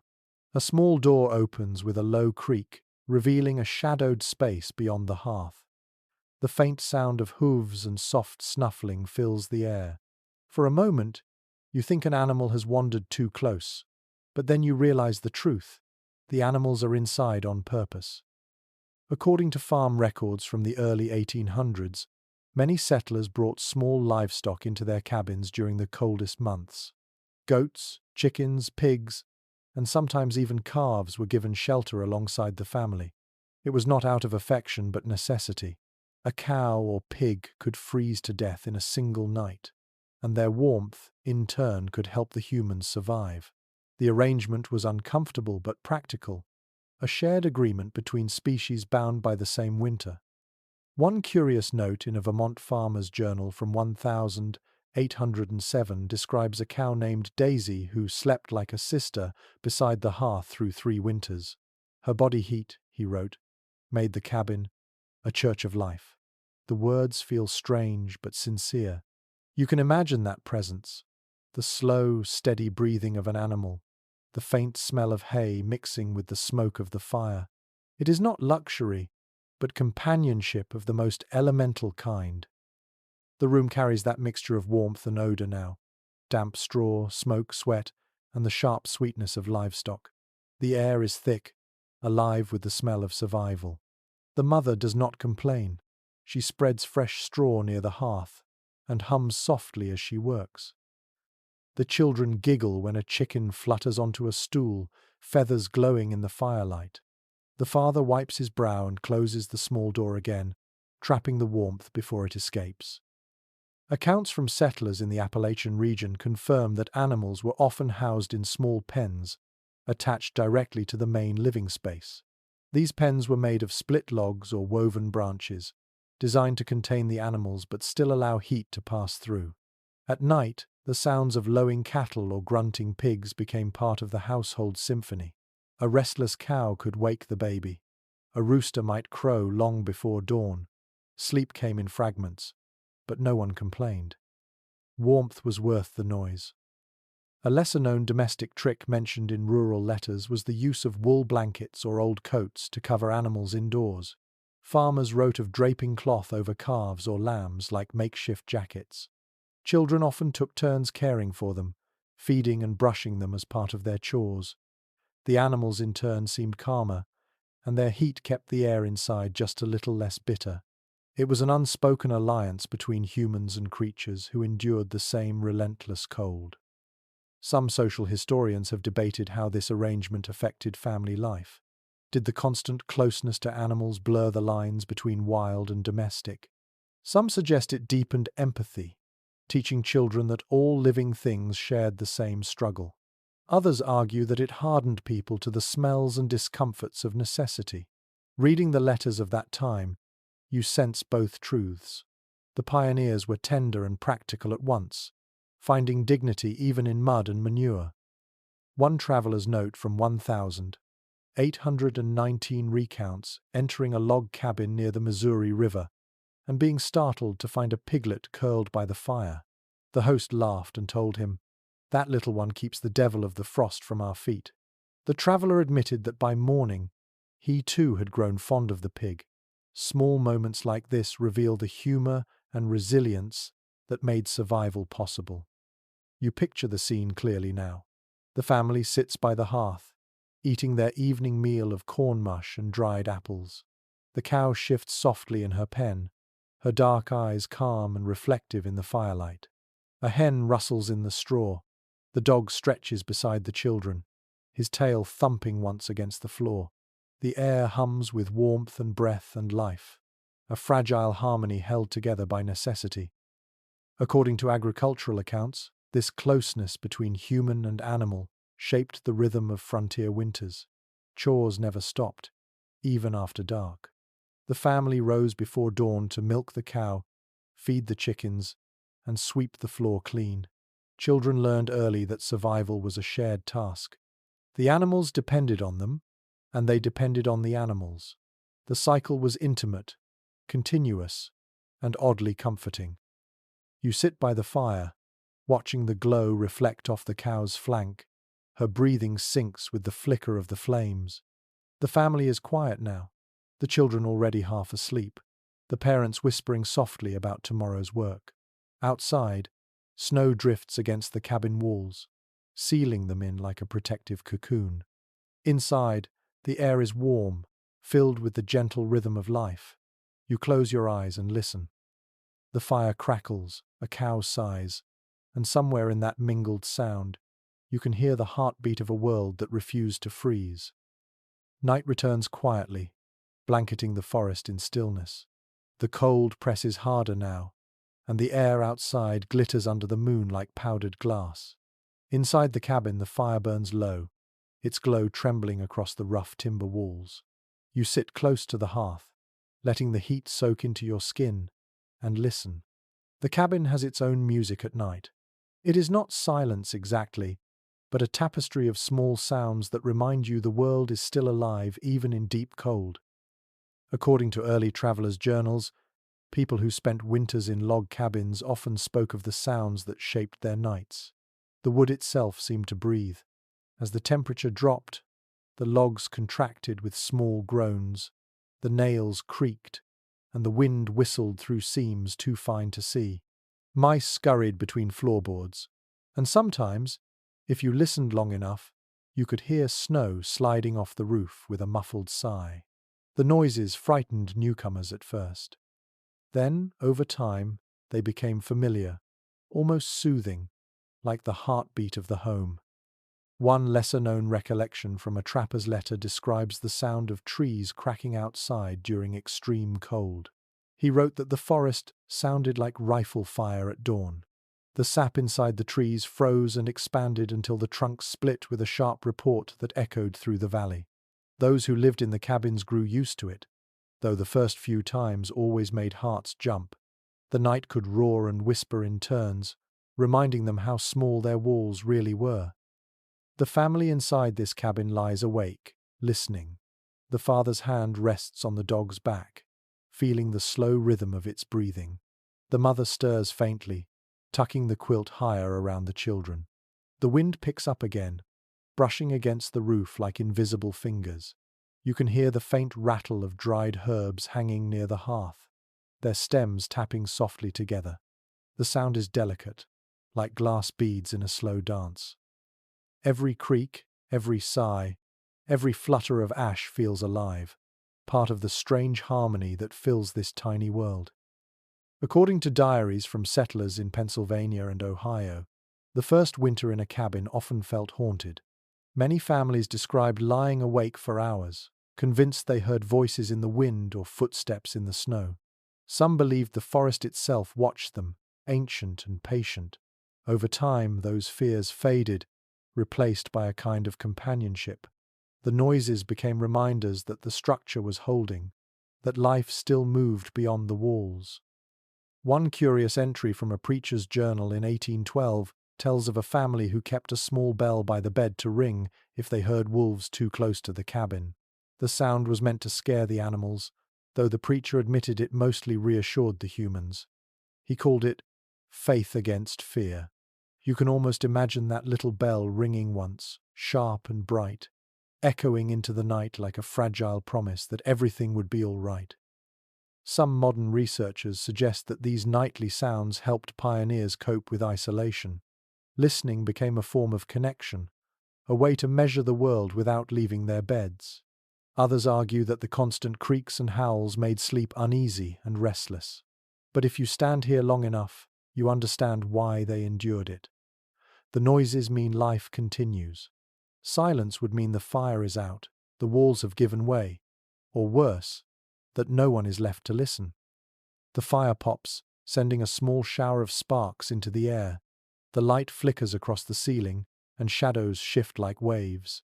A log collapses inward, sending a rush of heat across your face. You close your eyes and let the rhythm of sound pull you deeper into the night. Somewhere outside, an owl hoots, distant and calm. The sound echoes faintly before fading into the forest's heavy quiet. A letter from a frontier mother captures this feeling perfectly. She wrote, "The nights are never still, yet I find peace in their talk." Her words capture something beyond survival.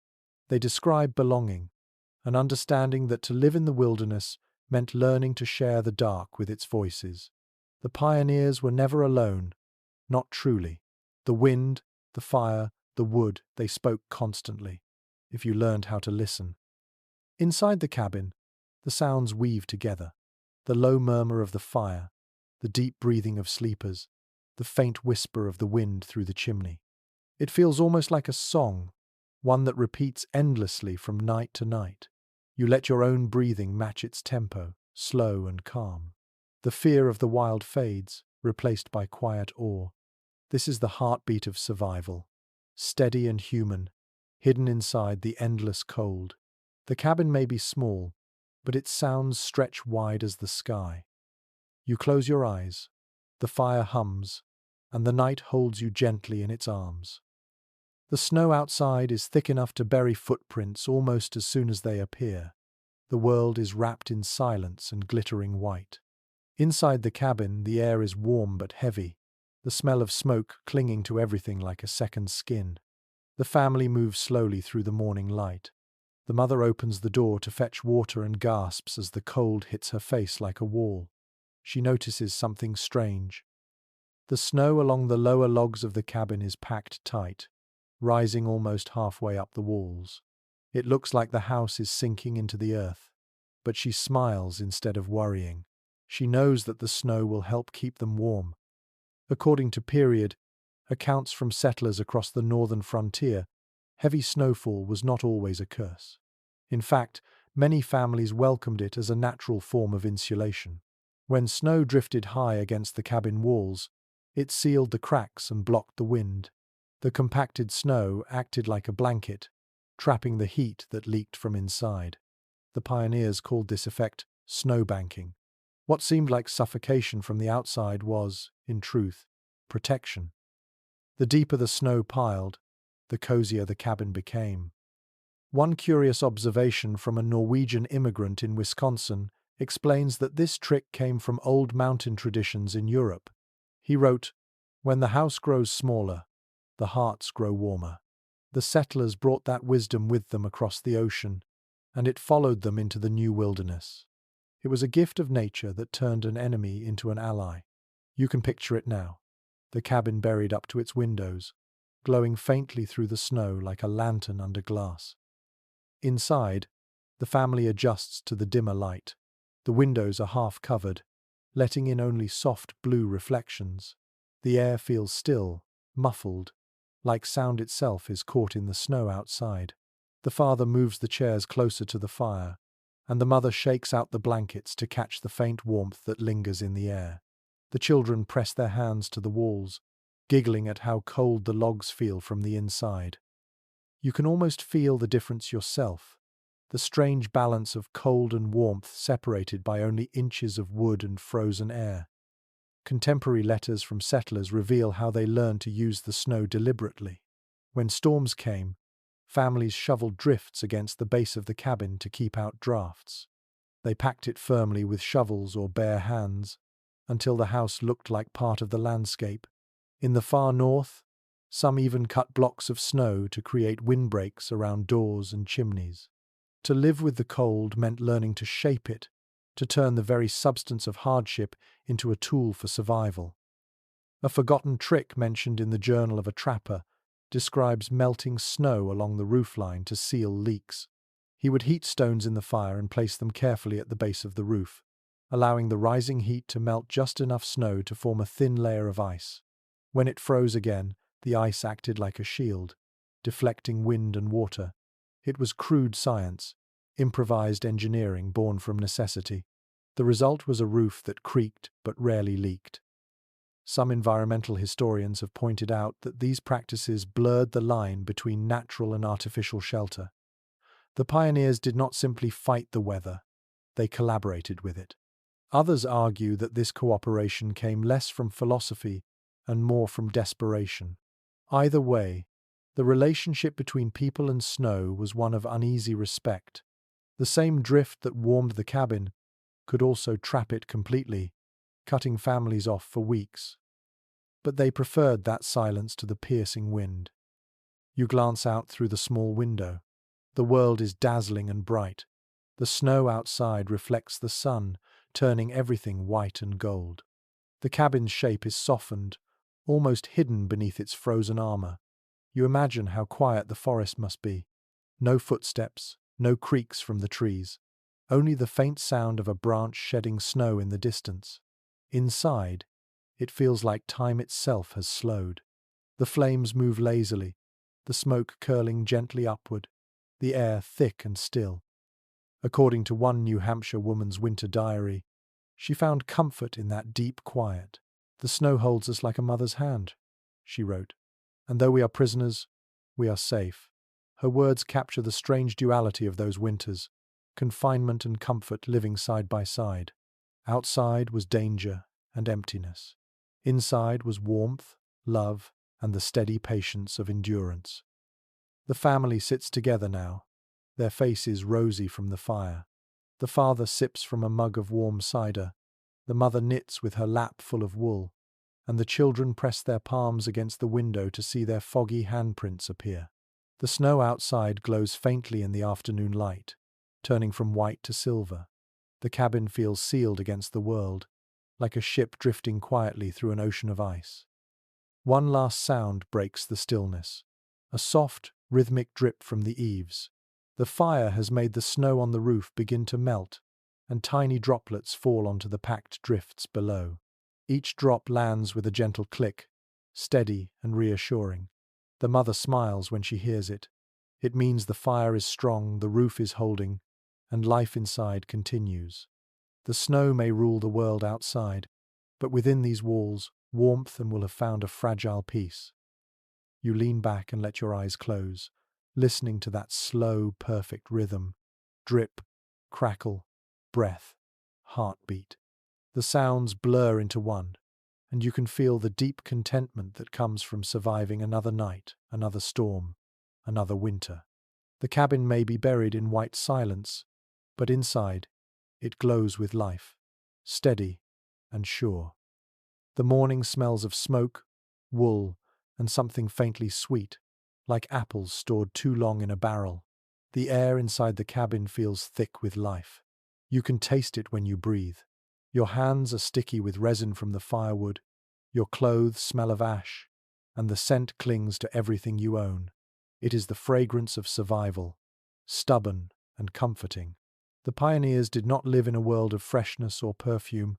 They lived in the rich odor of what kept them alive. According to letters written by settlers in the early 1800s, the smell of a log cabin in winter was unforgettable. It was a mixture of burning wood, tallow candles, damp wool, and sweat. The walls absorbed the smoke, staining the logs dark brown over time, until even the light that filtered through the window felt amber. Some visitors from the cities complained about the heaviness of frontier air, but for those who lived here, it was the smell of warmth, of work, of home. One curious note from an herbalist's diary in 1805 describes how women used natural scents to fight the staleness of cabin life. They hung bunches of dried herbs above the hearth: sage, mint, lavender, and sometimes apple peels strung on twine. The heat released their fragrance slowly, masking the odors of cooking and livestock. Some even scattered pine needles on the floor, crushing them underfoot to freshen the air. The writer claimed that a good house smells of smoke and thyme, a philosophy that could only belong to people who had made peace with the earth. The fire crackles as another log settles. The smoke curls upward, brushing the rough stones of the chimney before vanishing into the air. The smell is sharp but pleasant, the kind that lingers in hair and blankets for days. The children sit near the hearth, roasting bits of cornbread on sticks, their faces smudged with soot. The mother wipes flour from her hands and fans the air with her apron. The father sits quietly, sharpening a knife, his clothes stiff from sweat and ash. You can almost hear the scrape of the blade, rhythmic and sure. According to household inventories from frontier settlements, soap was a rare commodity during long winters. Many families made their own from animal fat and wood ash, stored in clay crocks near the hearth. The scent of this soap was strong and earthy, not the floral kind we know today. Washing clothes or skin filled the room with a strange combination of cleanliness and smoke. In a season when water froze solid by morning, washing was an act of both effort and courage. One forgotten custom among mountain families involved fumigating cabins during deep winter. They burned handfuls of juniper branches or dried cedar on the hearth to drive away sickness and unpleasant odors. The practice came from older European folk medicine, mixed with native traditions. The air would fill with fragrant smoke that stung the eyes but cleared the lungs. Afterward, the cabin smelled like a forest fire, clean and wild. You can almost imagine that scent now, heavy with pine resin and a faint sweetness beneath. Some researchers believe that these smells shaped memory more deeply than sight or sound. Settlers who later moved to towns often wrote that the smell of wood smoke brought them instantly back to their childhood winters. Others described it as a perfume of endurance, a sensory link to hardship overcome. The historian Laurel Kent once called it the scent of courage preserved in ash. Perhaps she was right. In this place, smell was not decoration. It was a language. The family sits down to their meal. The mother ladles stew from the pot, the rich aroma of venison and onion filling the air. The children eat quietly, steam rising from their bowls. The father leans back, eyes half closed, listening to the wind outside. The combination of smells: meat, smoke, wet wool, apples drying by the fire, wraps the room in a thick, invisible blanket. You realize that warmth is not just temperature. It is texture, scent, and familiarity. It is knowing this exact mixture means you are safe for another night. One traveller from England wrote in his 1823 journal that every cabin he entered had its own breath. He described the smell of smoke that seemed to cling to the people themselves, even when they visited town. He said he could always tell a frontier family by their scent. To him it was foreign, but to them it was identity. They carried the story of their fires wherever they went. The fire flares briefly, and a gust of smoke rolls through the room before escaping through the chimney. It fills your throat, rough but oddly comforting. The air vibrates faintly with the hum of the flames and the sound of fabric rustling as the family moves around the small space. You can sense the life inside these smells. The labor, the meals, the laughter, the exhaustion. The cabin breathes it all in and gives it back again. Outside, the snow glows under the afternoon sun, blindingly white against the dark line of trees. Inside, everything is golden and dim, softened by the smoke that drifts through the air. You sit back, breathing slowly, and let the scents settle in your memory. Smoke, sweat, wool, and faint sweetness.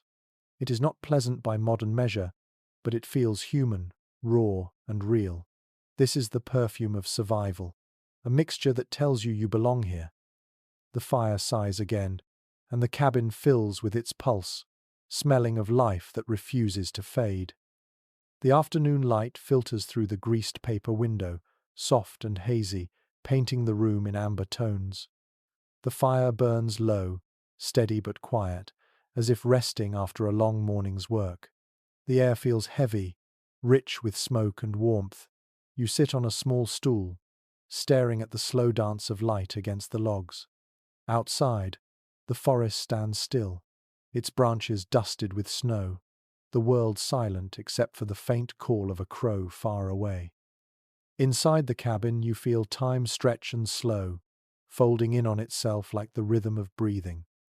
According to the surviving letters of early pioneers, winter afternoons were often the quietest moments of the day. Work paused for a few precious hours, giving families a chance to rest and reflect. Many settlers described this time as the soft hour, a brief interlude between labor and nightfall when the fire glowed brightest and memories of home felt nearest. It was then that thoughts turned inward, drifting toward the lives left behind across the sea or in the distant towns they would never see again. One letter from a young woman who emigrated from Ireland in 1802 describes sitting by the fire with her sewing while thinking of her mother's hearth back home. She wrote, "The air here smells of new pine, not turf, yet the smoke curls the same way." Her words carry both longing and peace, the delicate balance of someone learning to belong in two places at once. You can imagine her face lit by firelight, her hands moving slowly, the soft ache of memory filling the space between each stitch. The cabin itself feels alive with these echoes. Every family carried their own ghosts of home, not in sorrow but in memory's comfort. The songs sung quietly before sleep, the stories told in half-whisper to restless children, the familiar prayers murmured by the hearth, all were threads connecting past and present. The fire became a bridge between worlds, burning both here and there, between what was lost and what had to be built anew. According to travel accounts from merchants visiting frontier communities, many cabins were decorated not with wealth, but with memory.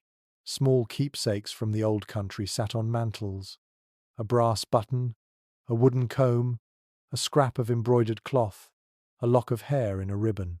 These fragments carried warmth of their own, symbols of belonging when everything else was strange. You can almost see them now, glinting softly in the firelight, reminders that comfort often begins in the heart before it reaches the body. One forgotten practice mentioned in Scandinavian immigrant diaries involved sitting quietly by the fire at dusk, sharing stories from home before saying evening prayers. They called it telling time, not in the sense of clocks but of keeping history alive. Every retold story became a blanket, wrapping the family in familiarity. Some settlers described the telling of a good memory as being warmer than 3 logs on the fire. In this little cabin, where cold pressed on every wall, the imagination became another source of heat. Some scholars have argued that nostalgia was a form of resistance against the loneliness of the frontier. Remembering where you came from was a way of staying human amid isolation. Others see it as emotional exhaustion, a yearning that could never quite be satisfied. Yet both ideas share the same truth. The mind needed warmth just as much as the body. Without memory, even the brightest fire could not keep out the cold. You watch the family as they gather near the hearth. The father mends a boot, his fingers dark with wax and soot. The mother hums softly, her voice a thread of sound winding through the air. The children sit cross-legged, watching a pot simmer, the smell of apples and cinnamon spreading slowly through the room. The light flickers across their faces, and for a moment everything feels suspended in quiet grace. It is a portrait of endurance, softened by tenderness. One traveller who visited a remote settlement in 1814 described walking past a row of cabins at dusk, and seeing their windows glow like tiny stars against the snow. He wrote, "Each light is a heart still beating." That line captures the miracle of what you see here.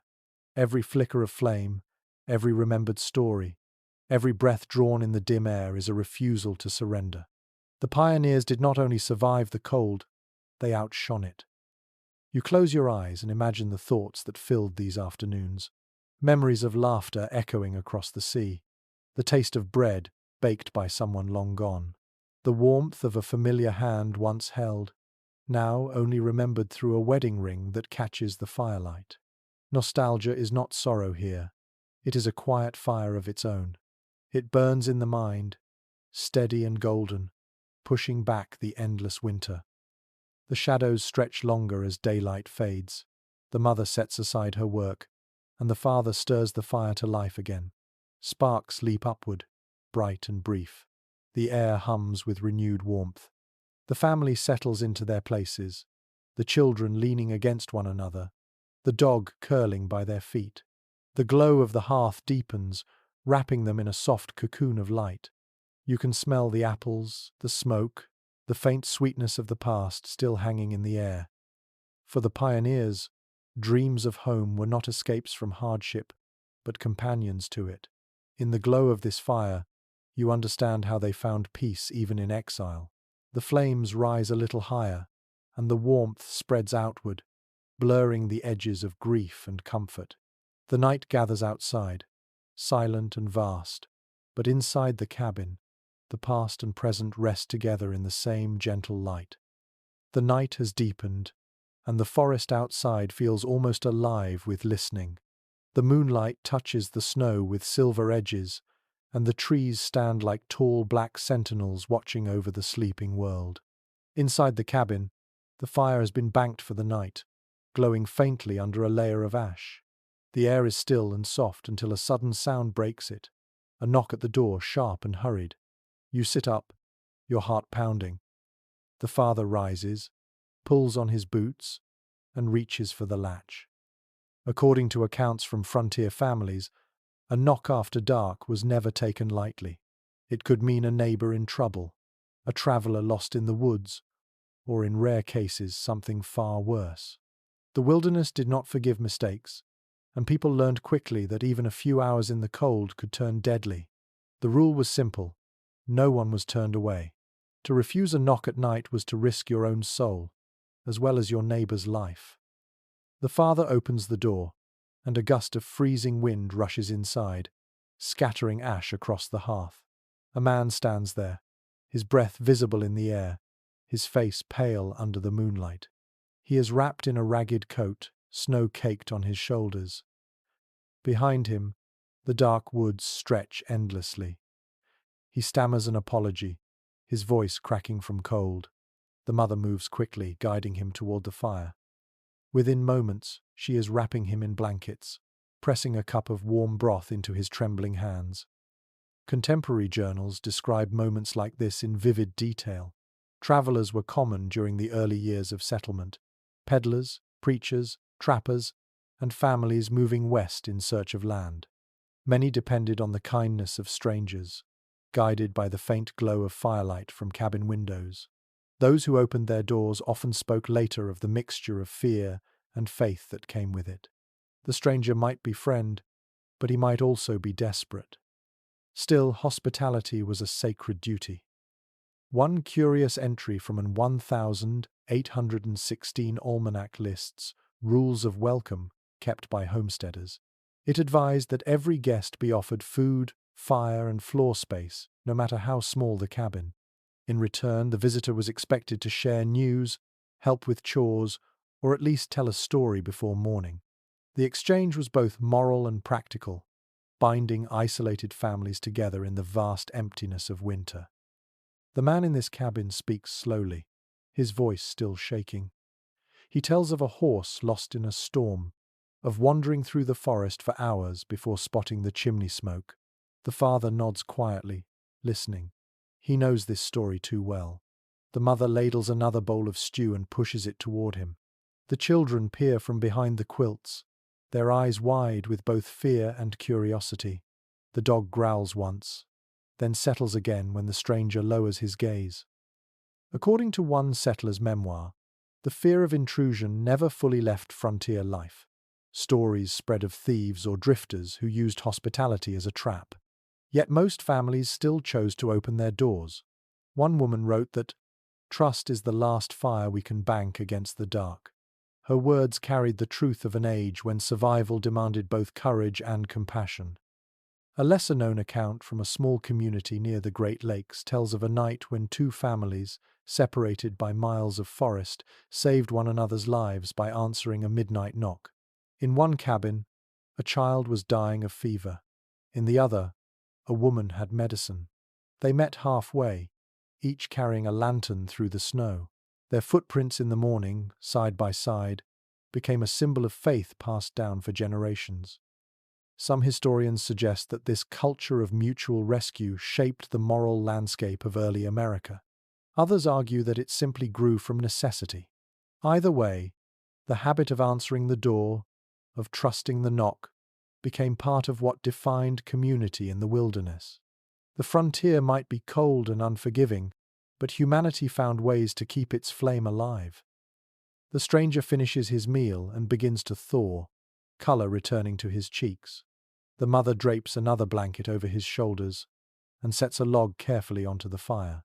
The father sits across from him, speaking in low tones about the road ahead, about wolves spotted near the ridge, about the small miracles that hold people together in winters like this.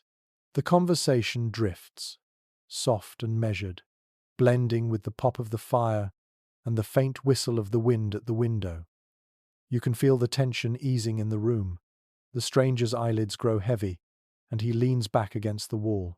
The family settles again, each finding a small space to rest. The fire hums gently, shadows moving like liquid across the walls.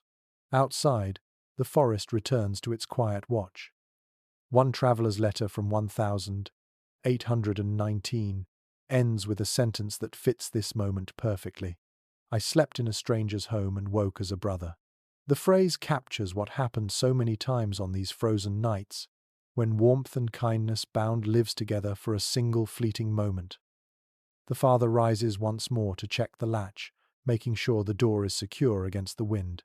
The stranger sighs in his sleep. The dog curls beside him, and the fire gives off a soft crackle that fills the silence. The room glows faintly, golden and calm. You close your eyes, feeling the deep peace that follows fear's retreat.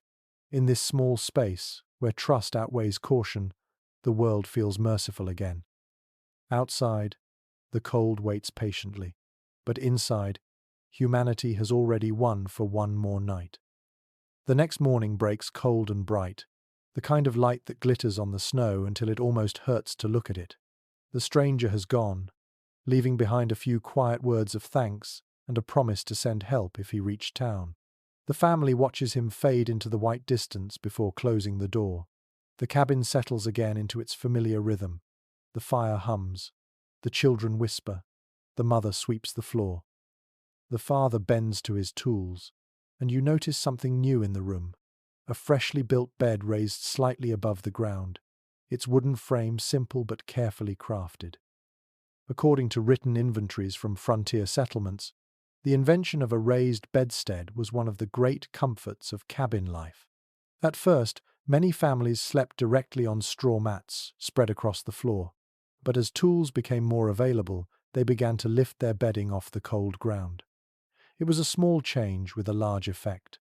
The air beneath the bed helped keep blankets dry, and the extra height made it easier to escape the drafts that crawled across the floorboards. A few inches of wood could mean the difference between comfort and frostbite. One surviving account from a settler in Indiana describes how proud he felt after building the family's first bedstead. "It stood high as my knees," he wrote, "and no rat dared visit in the night." The structure was simple: 4 posts, 2 rails, and ropes stretched in a crisscross pattern to hold the mattress. When the ropes sagged, the family tightened them with a wooden key. It was from this habit, he explained, that the old phrase, "sleep tight," was born. You step closer to this new bed. The wood still smells fresh, and the surface gleams faintly from the oil rubbed into it. The mattress is filled with straw, the quilt neatly folded on top. You can almost feel the pride that comes from turning raw wood into something that offers rest.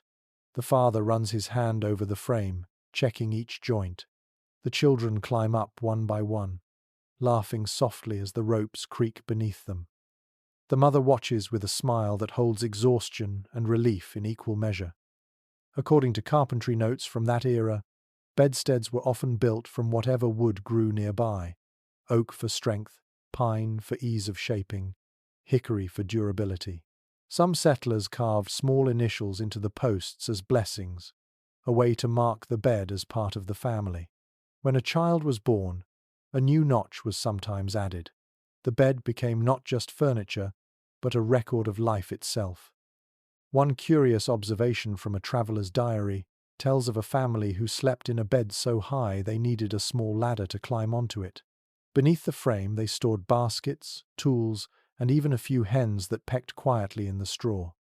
The writer joked that the bed served as both barn and palace, but his tone carried admiration. Every piece of the cabin had to work twice, sometimes 3 times over. Even sleep had to make room for survival. Historians have long debated how much comfort the pioneers truly found in these small inventions. Some claim that the elevated bed changed their quality of life more than any other domestic improvement of the time. Others argue that it only disguised hardship, giving the illusion of civility inside a wilderness that remained merciless. Yet, reading the journals and letters, you sense that comfort, even symbolic, mattered deeply. The bed represented progress. It was a declaration that life could be improved, one plank at a time. The family prepares for sleep again that night, and the new bed becomes the center of quiet ceremony. The father tightens the ropes carefully, the mother smooths the quilt, and the children climb in together, whispering that it feels like floating. The dog circles twice on the rug below and sighs contentedly. The air smells faintly of pine shavings and warmth. A lesser-known detail from letters kept in family archives mentions that new bedsteads were often christened with prayer. The mother would stand at the foot of the bed and say, "May we rise in peace as we rest in peace." The words echoed a much older blessing from Europe, carried across oceans and through generations. You can almost hear her voice now, steady and soft, rising over the hiss of the fire. The father lies down beside her, the straw mattress crunching beneath their weight. The sound is gentle, like dry leaves underfoot. The firelight dances across the beams above, casting ripples of orange and gold. Outside, the snow glows faintly under the moon, the world frozen but still. Inside, the raised bed creaks once, then settles into silence. The family breathes together, the warmth of their bodies rising toward the rafters. One carpenter's note from the period claims that a bed well built teaches rest. It was not only about wood and nails, but about intention, about crafting a piece of security out of emptiness. You can feel that now, the pride in something made by hand, the peace that comes from it holding firm under your weight. The cabin may still be small, the nights long, the cold relentless, but in this moment, the family rests higher than the earth that tries to claim them. The night stretches long, quiet, and deep. The fire burns low again, its light flickering gently over the walls, leaving soft shadows that seem to breathe. The air smells faintly of tallow and pine. A single candle burns on the table, its flame small but steady, a golden drop trembling in the dark. You sit close to it, watching the wax run slowly down its side, hearing the faint hiss each time it sputters. In a world without electricity, this little light holds more power than you can imagine. According to accounts from settlers and travelers alike, candles were among the most precious possessions in an early American cabin. Each one took hours to make, using melted animal fat or beeswax poured around a linen wick. Families saved them for the longest nights of winter, when the moon disappeared behind snow clouds and the fire could not reach every corner of the room. To light a candle was to declare defiance against the dark, to bring back the sun for a few hours. The soft glow made even the roughest cabin feel almost holy. One curious entry in an old housekeeper's journal describes the process of candle making as both tedious and satisfying. The writer explained how she dipped a dozen wicks at once into warm tallow, lifting them again and again until the layers hardened. Each dip added another whisper of light to the future. When finished, the candles were hung to cool, swaying gently like pale fruit from the rafters. The smell lingered for days, rich, waxy, faintly sweet and earthy all at once. You can imagine that same scent filling the cabin now. The mother trims the wick with small scissors to keep the flame from smoking. The father sits beside her, his face lit softly, reading from a worn Bible with letters fading at the edges. The children listen, their eyes half closed, lulled by his low, steady voice. The candlelight makes the room glow like amber, blurring the lines between shadow and warmth. According to surviving letters from missionaries and schoolteachers who lived on the frontier, evenings like this were often the only time people could read or write. Many learned their letters by firelight, squinting over primers or copying verses into small notebooks made from scraps of paper. The candle was both teacher and companion, its steady flame encouraging patience. A single candle might burn for 6 hours, but its light could shape a lifetime. One lesser-known detail mentioned in local folklore is that many families believed the candle's flame reflected the soul's mood. If it flickered wildly, someone far away was thinking of you. If it burned low and blue, illness or sorrow might be near. These beliefs turned light itself into a form of language, a quiet conversation between the living and the unseen. You can almost feel that belief now, sitting beside this small, glowing heart of fire, listening to it whisper in the stillness. Some cultural historians argue that the candle became more than a tool for light. It was a symbol of dignity, proof that even in the harshest conditions, people sought beauty. Others note that it also revealed fear. The flame could be blown out by a single gust, leaving a room swallowed by darkness and silence. It reminded the pioneers that everything they cherished could vanish as easily as breath. Yet still they lit it every night. The father finishes reading and closes the book. The children are already half asleep, their faces golden in the dim glow. The mother lowers the candle into a tin holder to shield it from drafts. The shadows climb higher along the walls, thickening at the ceiling where smoke stains form faint rings. Outside, the night deepens until even the snow seems to disappear. Inside, the only movement is the candle flame trembling like a living pulse. One traveller in 1811 wrote of visiting a cabin lit by 3 candles at once and described it as bright as heaven. You can understand why. Each flame changes the air around it, softening every harsh line, turning rough wood into gold and faces into warmth. In that glow, the world becomes smaller but gentler. It holds everything essential: the people you love, the fire that feeds you, the faith that tomorrow will come again. The candle burns lower. The mother pinches the wick between her fingers and blows softly. The room exhales with her. The darkness returns, thick but not frightening, for the embers in the hearth still glow faintly red. You feel the quiet settle again, the peace that follows after light. The family drifts towards sleep, and even the night outside seems to pause, respecting their rest. A scholar once described this nightly ritual as an act of fragile hope repeated endlessly. You think about that now, watching the last curl of smoke rise from the snuffed wick. The air smells faintly of melted wax and ash. The flame may have vanished, but its warmth lingers, invisible yet real. The candlelight has gone, but it has left its mark, a small circle of tenderness in a world of cold and dark. And that, perhaps, is the truest kind of light there is. The cabin sleeps in deep quiet until a faint sound stirs you awake. It is a cough, dry and weak, followed by a low murmur. The fire has burned down to ash, and the air feels colder than before. You rise slowly, your breath forming white clouds in the darkness. The mother is awake too, sitting beside the bed, her face pale in the faint light that seeps through the window. One of the children is feverish. You can feel the tension in the room, the hush of worry pressing close. According to medical notes from frontier journals, illness during winter was one of the greatest fears of the early settlers. Doctors were rare, medicine scarcer still. When fever struck, families relied on what knowledge they carried, mixed with superstition and prayer. Warmth became the first remedy for every sickness. The fire was the doctor, the quilts were the nurses, and hope was the only prescription that never ran out. One household record from 1808 describes how families treated chills and frostbite with heated stones wrapped in cloth. They placed them at the feet or pressed them gently against the chest.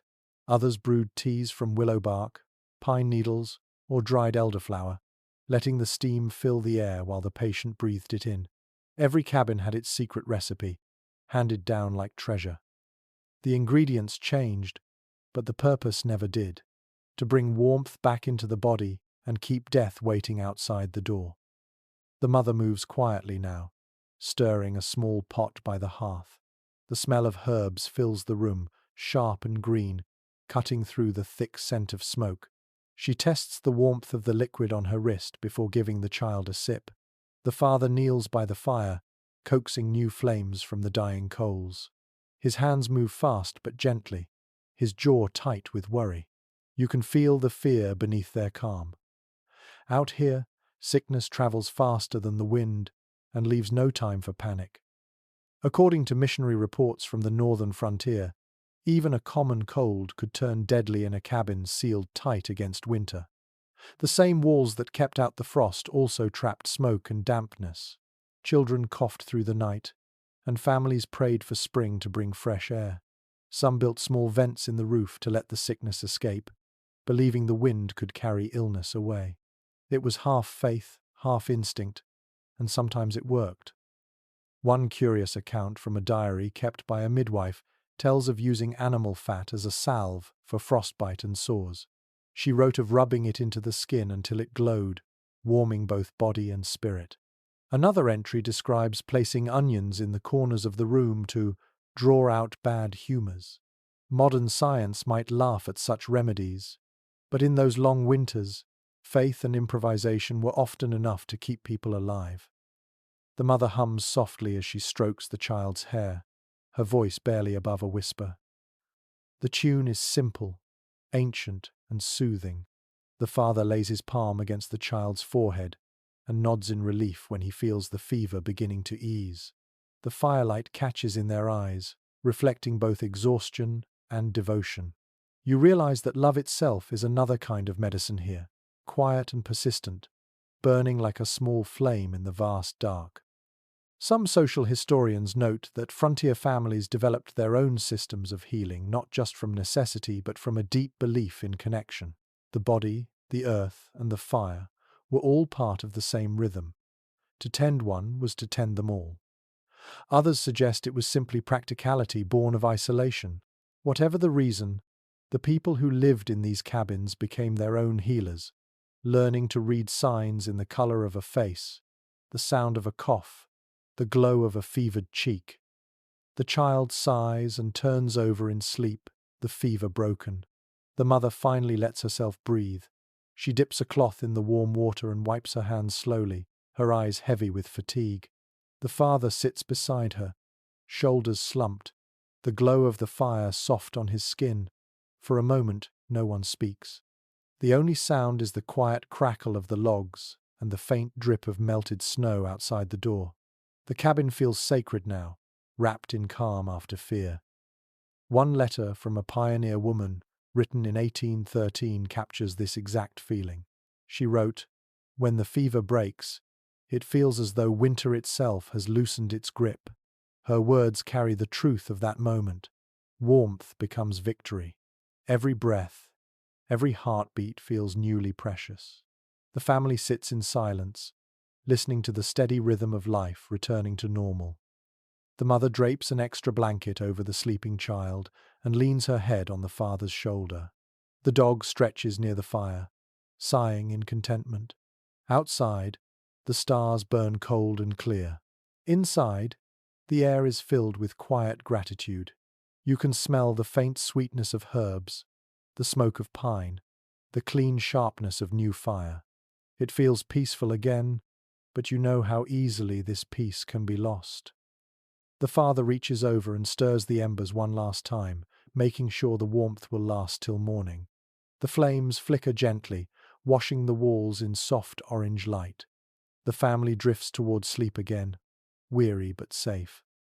The child breathes evenly now, the sickness fading into the shadows. You sit there a while longer, listening to the heartbeat of the cabin. In a world ruled by cold and distance, even one healed breath feels like a miracle. The dawn creeps into the cabin as a faint silver glow, soft and shy against the rough wood. The fire has burned low again, but its scent still lingers in the air. The family wakes slowly, stretching, yawning, and stirring the ashes to find the living coals beneath. The mother moves first, wrapping her shawl tightly and kneeling to coax the fire back to life. The father sits quietly for a moment, rubbing his eyes, then takes a small book from the shelf near the hearth. Its leather cover is worn smooth from years of touch. He opens it carefully, and the cabin fills with a hush that feels almost sacred. According to letters and journals from the early American frontier, faith and fire were deeply intertwined. The first light of day was often greeted with prayer or scripture read aloud beside the hearth. The warmth of the flames was seen as both physical comfort and divine grace. The fire fed the body, the word fed the spirit. Many families believed that tending one without the other left the soul cold, no matter how bright the blaze. One diary entry from a settler in 1810 describes mornings that began exactly like this. "We read by the glow," he wrote, "and in that light all fears seem smaller." The cabin itself became a church of sorts, its altar the hearth, its hymn the soft crackle of wood. These moments gave the day shape and meaning, transforming survival into something more than endurance. The act of reading aloud connected generations and softened the edge of isolation. You can almost hear that low, steady voice now. The father reads a verse about strength and patience. The mother listens, her hands resting on her lap, her face calm in the firelight. The children lean sleepily against one another, eyes half closed but attentive. Outside, the wind stirs faintly, brushing against the roof like a sigh. Inside, the air hums with warmth and quiet faith. The candle flickers once on the table, then steadies, as though agreeing with the words being spoken.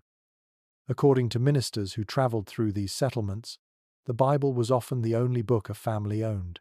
Yet within its pages they found everything: stories of hardship, hope, and redemption that mirrored their own. It gave meaning to the endless labour, to the bitter winters and uncertain harvests. Some families memorized entire passages, so that if the book were ever lost or damaged, its words would live on in their voices. In this way, faith became portable, as resilient as the people themselves. One curious recollection from a circuit preacher tells of visiting a cabin where the fire had gone out and the family could not relight it. He read from his pocket Bible while helping them strike new sparks, calling it a duel between light and dark. When the flame finally caught, the family bowed their heads and whispered a prayer of thanks. He wrote that he left feeling warmer than the fire itself could make him. You can sense that same quiet reverence now. The fire crackles softly, spreading its golden light across the cabin floor. The children are awake fully now, one holding a cup of warm cider, another poking gently at the embers with a stick. The mother hums a tune, low and rhythmic, as she folds a blanket. The father closes the book and sets it on the table with care, his face peaceful. In the hush that follows, you can almost feel gratitude floating in the air like invisible warmth. Some social historians suggest that religion on the frontier served not only as faith but as structure. It divided the endless wilderness into days, marked time, and reminded people of purpose. Others argue that belief was a way to endure the fear that silence brought. Whatever the reason, the presence of prayer and fire together made the cabin more than shelter. It made it a sanctuary. A lesser-known custom among frontier families was keeping a small stone from the hearth as a keepsake when moving westward. They believed it carried the blessing of all the fires it had touched. Some stones crossed hundreds of miles, passed down through generations. Even today, descendants write of finding these smooth relics in old boxes or drawers, reminders of homes long vanished but never forgotten. The father rises and steps outside for a moment. Cold air rushes in, sharp and bright. But when he returns, his cheeks are glowing and his eyes sparkle. He looks at the fire, now blazing strong again, and nods. The family begins their morning chores in silence, but there is a lightness to their movement. Each task feels easier, as if something unseen has lifted a weight from their shoulders. You can feel that same peace spreading through the cabin. The flames dance higher, sending sparks up the chimney. The sound is gentle, the kind that fills you without effort. The scent of burning wood mixes with the faint sweetness of baked apples from yesterday's meal. The room feels both ancient and eternal, a small corner of the world where warmth and faith hold hands. A traveller once wrote that he could tell a good home by how it glowed from within. Some shine from candles, he said, but others shine from hearts. As you sit by the fire now, watching the family move in quiet harmony, you understand what he meant. This light will not fade when the wood burns out. It will stay, resting in memory, warm as breath, bright as belief. You wake before sunrise, the light still faint and colourless, the air biting cold. The cabin is quiet except for the occasional creak of the roof adjusting under frost. The fire has died down to glowing coals, and your breath clouds softly in front of you. You reach for the blanket, rough and heavy with the smell of wool and smoke, and sit up. The moment your feet touch the floor, you feel the cold rush through you. Winter mornings always start with shock.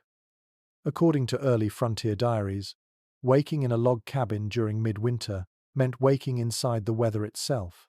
The walls could hold back the wind, but never completely banish the cold. Frost crept over windows from the inside, forming delicate patterns that looked like feathers or frozen ferns. Buckets of water left near the hearth sometimes froze on the surface before morning. The first task of every day was simple and sacred, to bring the fire back to life. You picture the father crouched at the hearth now, blowing gently on the coals, his hands cupped around the small flame that begins to glow in answer. He moves slowly, patient and practiced, feeding bits of bark and pine twigs until the fire awakens with a sudden sigh. The warmth spreads across the room like a living thing, pushing the chill toward the corners. The first light of dawn joins it, spilling through the small window in soft streaks. The mother stirs next, her hair loose over her shoulders, her face pale in the morning light. She adds another log to the flames, and the fire brightens until the room glows golden. According to one traveller's letter written in 1812, the inside of a frontier cabin in the morning smelled like wood smoke and frozen dreams returning to life. The smell of pine mingled with the faint sweetness of ashes, creating an aroma that no one forgot. Even years later, settlers who moved to towns wrote of missing that scent, the smell of beginning again every day. The children wake one by one. Their cheeks are pink, their hair tangled, their hands searching for the quilt before daring to leave its safety. The dog stretches and shakes himself, scattering bits of straw across the floor. The sound of wood popping in the fire becomes the morning bell that tells everyone it is safe to move again. The mother ladles porridge into bowls, the steam rising in soft curls. Breakfast is quiet, sleepy, filled with the sound of spoons and the faint hum of gratitude. One curious note from an English visitor describes the first moments after waking in a cabin as a lesson in humility. He wrote that no one spoke until the fire had warmed the air, as though waiting for permission from the flame itself. That ritual silence felt almost holy, a pause between night and day, where people remembered how fragile their lives were. It was not fear but awareness. The cold demanded respect, and the fire answered with mercy. Some scholars believe that this morning rhythm shaped the settlers' sense of patience. Others suggest it taught gratitude, an instinctive reverence for simple things like light and heat. Whatever the reason, The act of rekindling a fire each dawn became a quiet symbol of hope.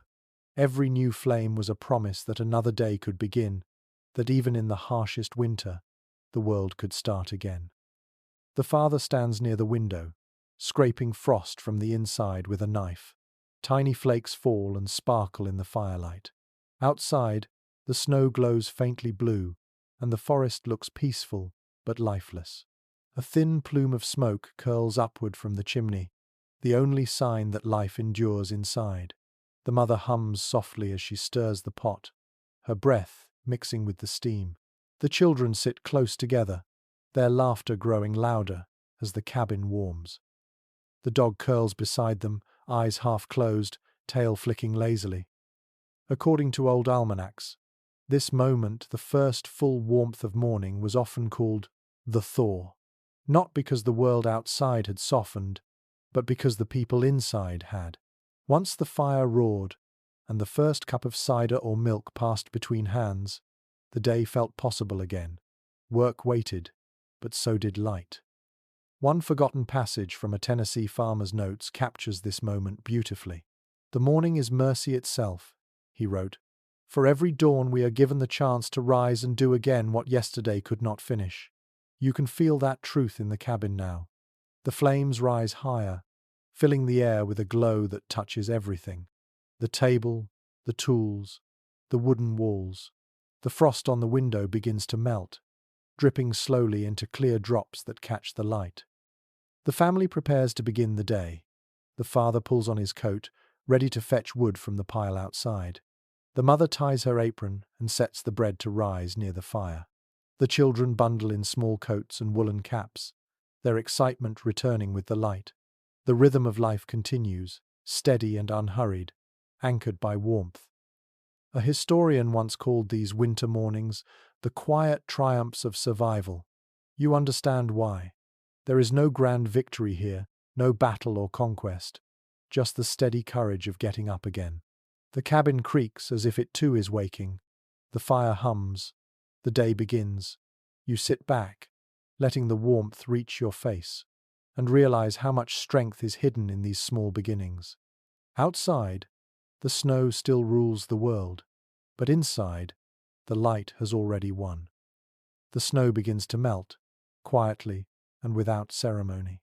You notice it first in the sound: a slow drip from the roof, a faint trickle beside the door, the soft collapse of a snowbank slipping from the logs. The air feels different, damp and alive. The frozen world outside has loosened its grip. Inside the cabin, the smell of wet earth begins to replace the scent of smoke. The long winter is ending, though it leaves its mark on everything it touches. According to settlers' diaries, the first signs of spring brought both joy and dread. The thaw meant survival, but it also meant mud, flooding, and endless repair. Cabins that had stood solid all winter began to weep at the seams as the ice inside the walls melted. Roofs leaked, floors softened, and the cold air that once kept food preserved turned the cellars sour. Still, no one complained. The thaw was proof that life had endured. One letter from a farmer's wife in 1809 describes that first day of warmth with wonder. "The air smells of soil and smoke," she wrote, "and every drip from the eaves sounds like God's own heartbeat."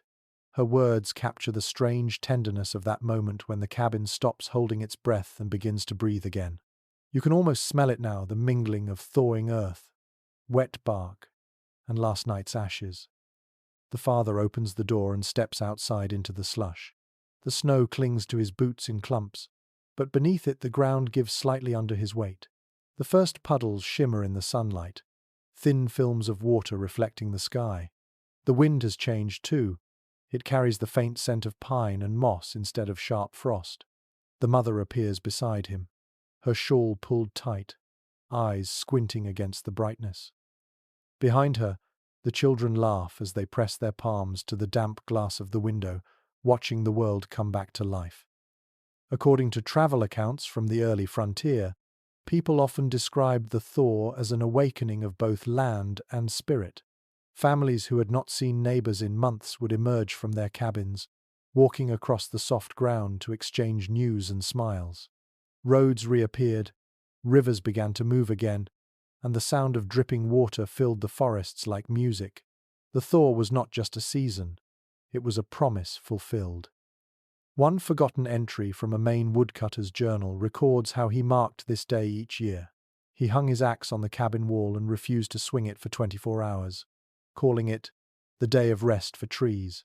He said the forest had worked as hard as he had through the winter and deserved peace. The thought feels strangely gentle for a man who lived by chopping wood, but perhaps hardship teaches tenderness more than comfort ever can. Inside, the family begins the slow process of spring cleaning. The mother sweeps the floor with renewed energy, chasing out the soot and dust that have gathered through the long months. The father lifts the shutters to let the light flood in. The children help roll up blankets and carry them outside to shake clean. Even the dog seems lighter, nosing at the open door, curious about the wet air. You can feel the cabin itself stretch, its timbers groaning softly, adjusting to warmth after so much cold. According to local folklore, the first fire made after the Thor was considered special. Some families called it the thank you fire. They burned small twigs from the oldest trees near their homes as a gesture of gratitude. The smoke was believed to carry thanks to whatever forces had kept them alive through the season. Historians argue whether the custom had religious roots or was simply a way to mark survival, but the meaning remains clear. The end of winter was not taken for granted. The father builds that fire now, smaller than before, more for comfort than defense. The smoke rises lazily, curling through the new light streaming from the window. The warmth feels different, less desperate, more peaceful.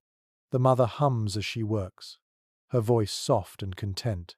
The children's laughter drifts in from outside as they splash in puddles, their boots soaked but spirits unbroken. The dog barks once, tail wagging, as if greeting the returning world. One traveller from the period wrote that spring on the frontier was a second birth of the soul. He described standing in the doorway of a cabin like this one, listening to the steady rhythm of melting snow, feeling both smaller and freer than ever before. The land forgives, he wrote, and so do we. You can almost feel that forgiveness in the air now, as the cold recedes and the fire's warmth becomes gentle again. The sun climbs higher, and the light inside the cabin grows brighter, softer. The shadows that once ruled the room retreat to the corners. The air smells of wet soil, wood sap, and something faintly sweet, like life beginning to stir again. The family sits for a moment in silence, watching water drip from the roof, each drop falling like a note in a song they have waited months to hear. A historian once said that the true miracle of the pioneers was not that they conquered nature, but that they learned to endure it long enough to see it change. You understand that now. The Thor is not triumph. It is renewal. Every drop of melting snow, every creak of timber, every sigh of warm air is a victory written in patience. The cabin stands strong, weathered but alive, a shelter that has kept its promise. The days grow longer. The sun rises earlier and lingers on the horizon like a patient guest who has finally decided to stay. The snow outside has melted into streams that twist through the grass, and the once white ground is now dark and soft. The cabin smells of new air, the kind that carries the scent of damp earth and pine needles. The fire burns smaller now, no longer a battle but a companion. For the first time in months, the cold does not feel like an enemy. According to the journals of early farmers, this was the season when people began to measure themselves against the lessons of winter. They wrote of how every hardship had taught them something: how to store wood better, how to seal walls tighter, how to stretch food further. More importantly, they learned how to endure without breaking. The cold, they said, did not just test their bodies, it tempered their spirits like iron. You can almost feel that quiet strength in the air now, a calm that comes only after surviving what once seemed impossible. One letter from a widow in Vermont, written in 1811, captures this perfectly. "I do not thank God for comfort," she wrote, "but for the strength to do without it." Her words hold the heart of frontier wisdom, gratitude not for ease, but for resilience. The winter was a teacher, stern and merciless. But every family that saw the Thor had passed its lesson. They carried that strength into every spring, wearing it like armor, invisible but unbreakable. The father sits outside on the porch, sharpening an axe that hardly saw rest all winter. His hands are cracked but steady.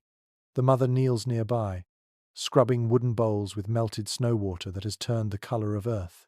The children chase each other through the soft mud, their laughter breaking the stillness like birdsong.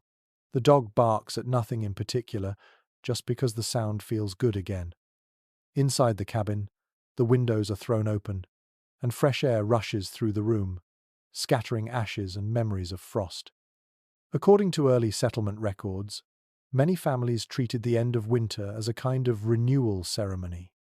They cleaned every corner, aired every blanket, and polished tools until they gleamed. Some even took apart furniture to check for insects that had hidden through the cold months.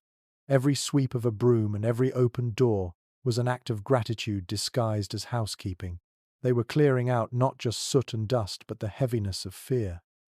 A curious story from a Pennsylvania farmstead describes a mother who saved a jar of snow each winter and poured it out on the first warm day as a farewell. She called it the last breath of the season. She claimed it brought good luck, though perhaps what it really brought was closure. The pioneers invented their own small rituals to give meaning to things that had no words. In their world, survival was not enough. It had to feel sacred. Some scholars suggest that the rhythm of these yearly hardships built a collective identity among frontier families. It taught them humility in the face of nature, but also confidence in their ability to adapt. Others believe it made them deeply practical, their faith shaped by necessity. Whatever the truth, these people found beauty in persistence. They learned that comfort is not what keeps you alive, hope does.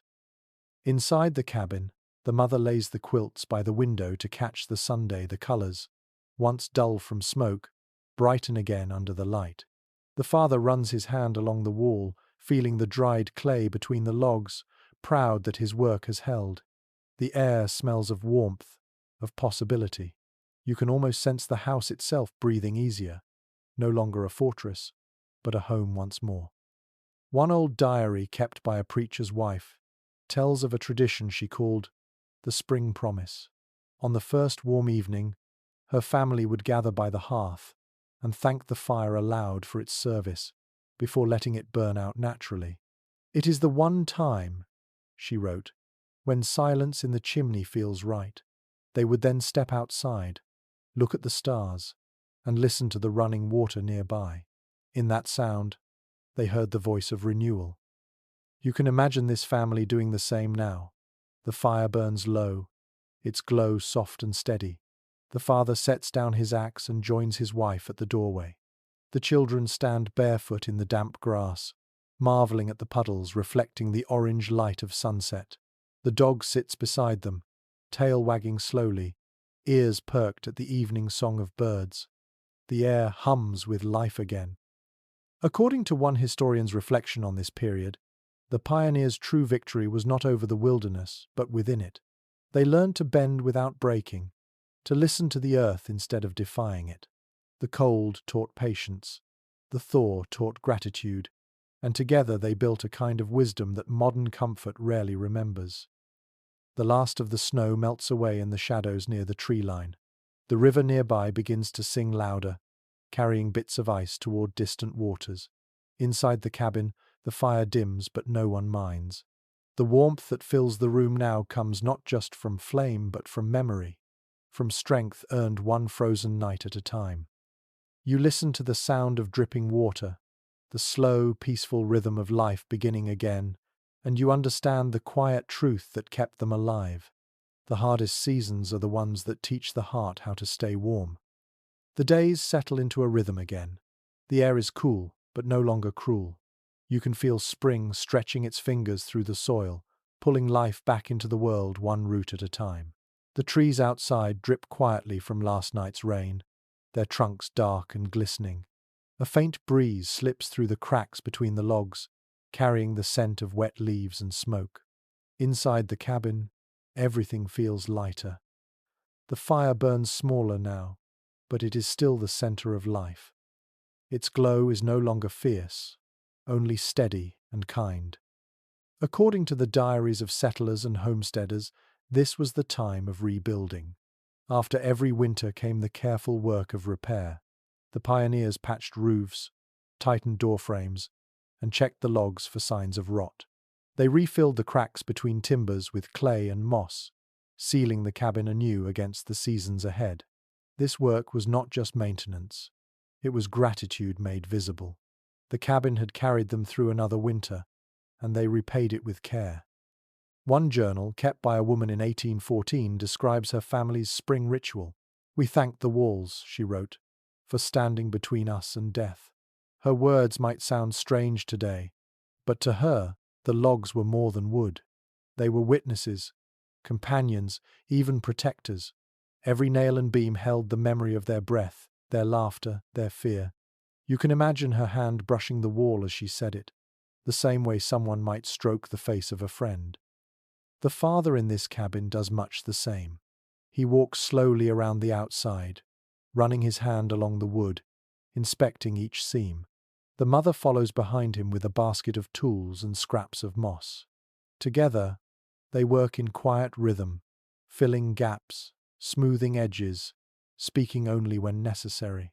The children carry small bundles of straw and laugh when the wind scatters them. The sound of their laughter blends with the creak of the forest and the call of birds returning home. According to carpenters' notes from that time, the yearly sealing of a log cabin was one of the most important tasks for survival.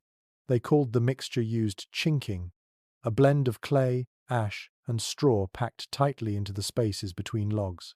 It kept out wind, rain, and insects, and it symbolized something deeper too, the act of holding together what the cold had tried to break apart. Many settlers said that the smell of fresh chinking meant safety. It meant they were still here. One lesser-known entry from a frontier tradesman mentions that families often added bits of crushed charcoal or ground limestone to the mix to make it stronger. Some used animal hair instead of straw. Others pressed small tokens or lucky charms into the wet clay, a button, a feather, a coin to bless the cabin for another year. You can imagine a child secretly slipping in a pebble or a wildflower petal, offering a private prayer for warmth next winter. Some historians have written that this spring maintenance was a kind of meditation. The slow, repetitive work gave people time to think, to breathe, to remember. Others argue it was simply habit, the continuation of labor in a world where rest was rare.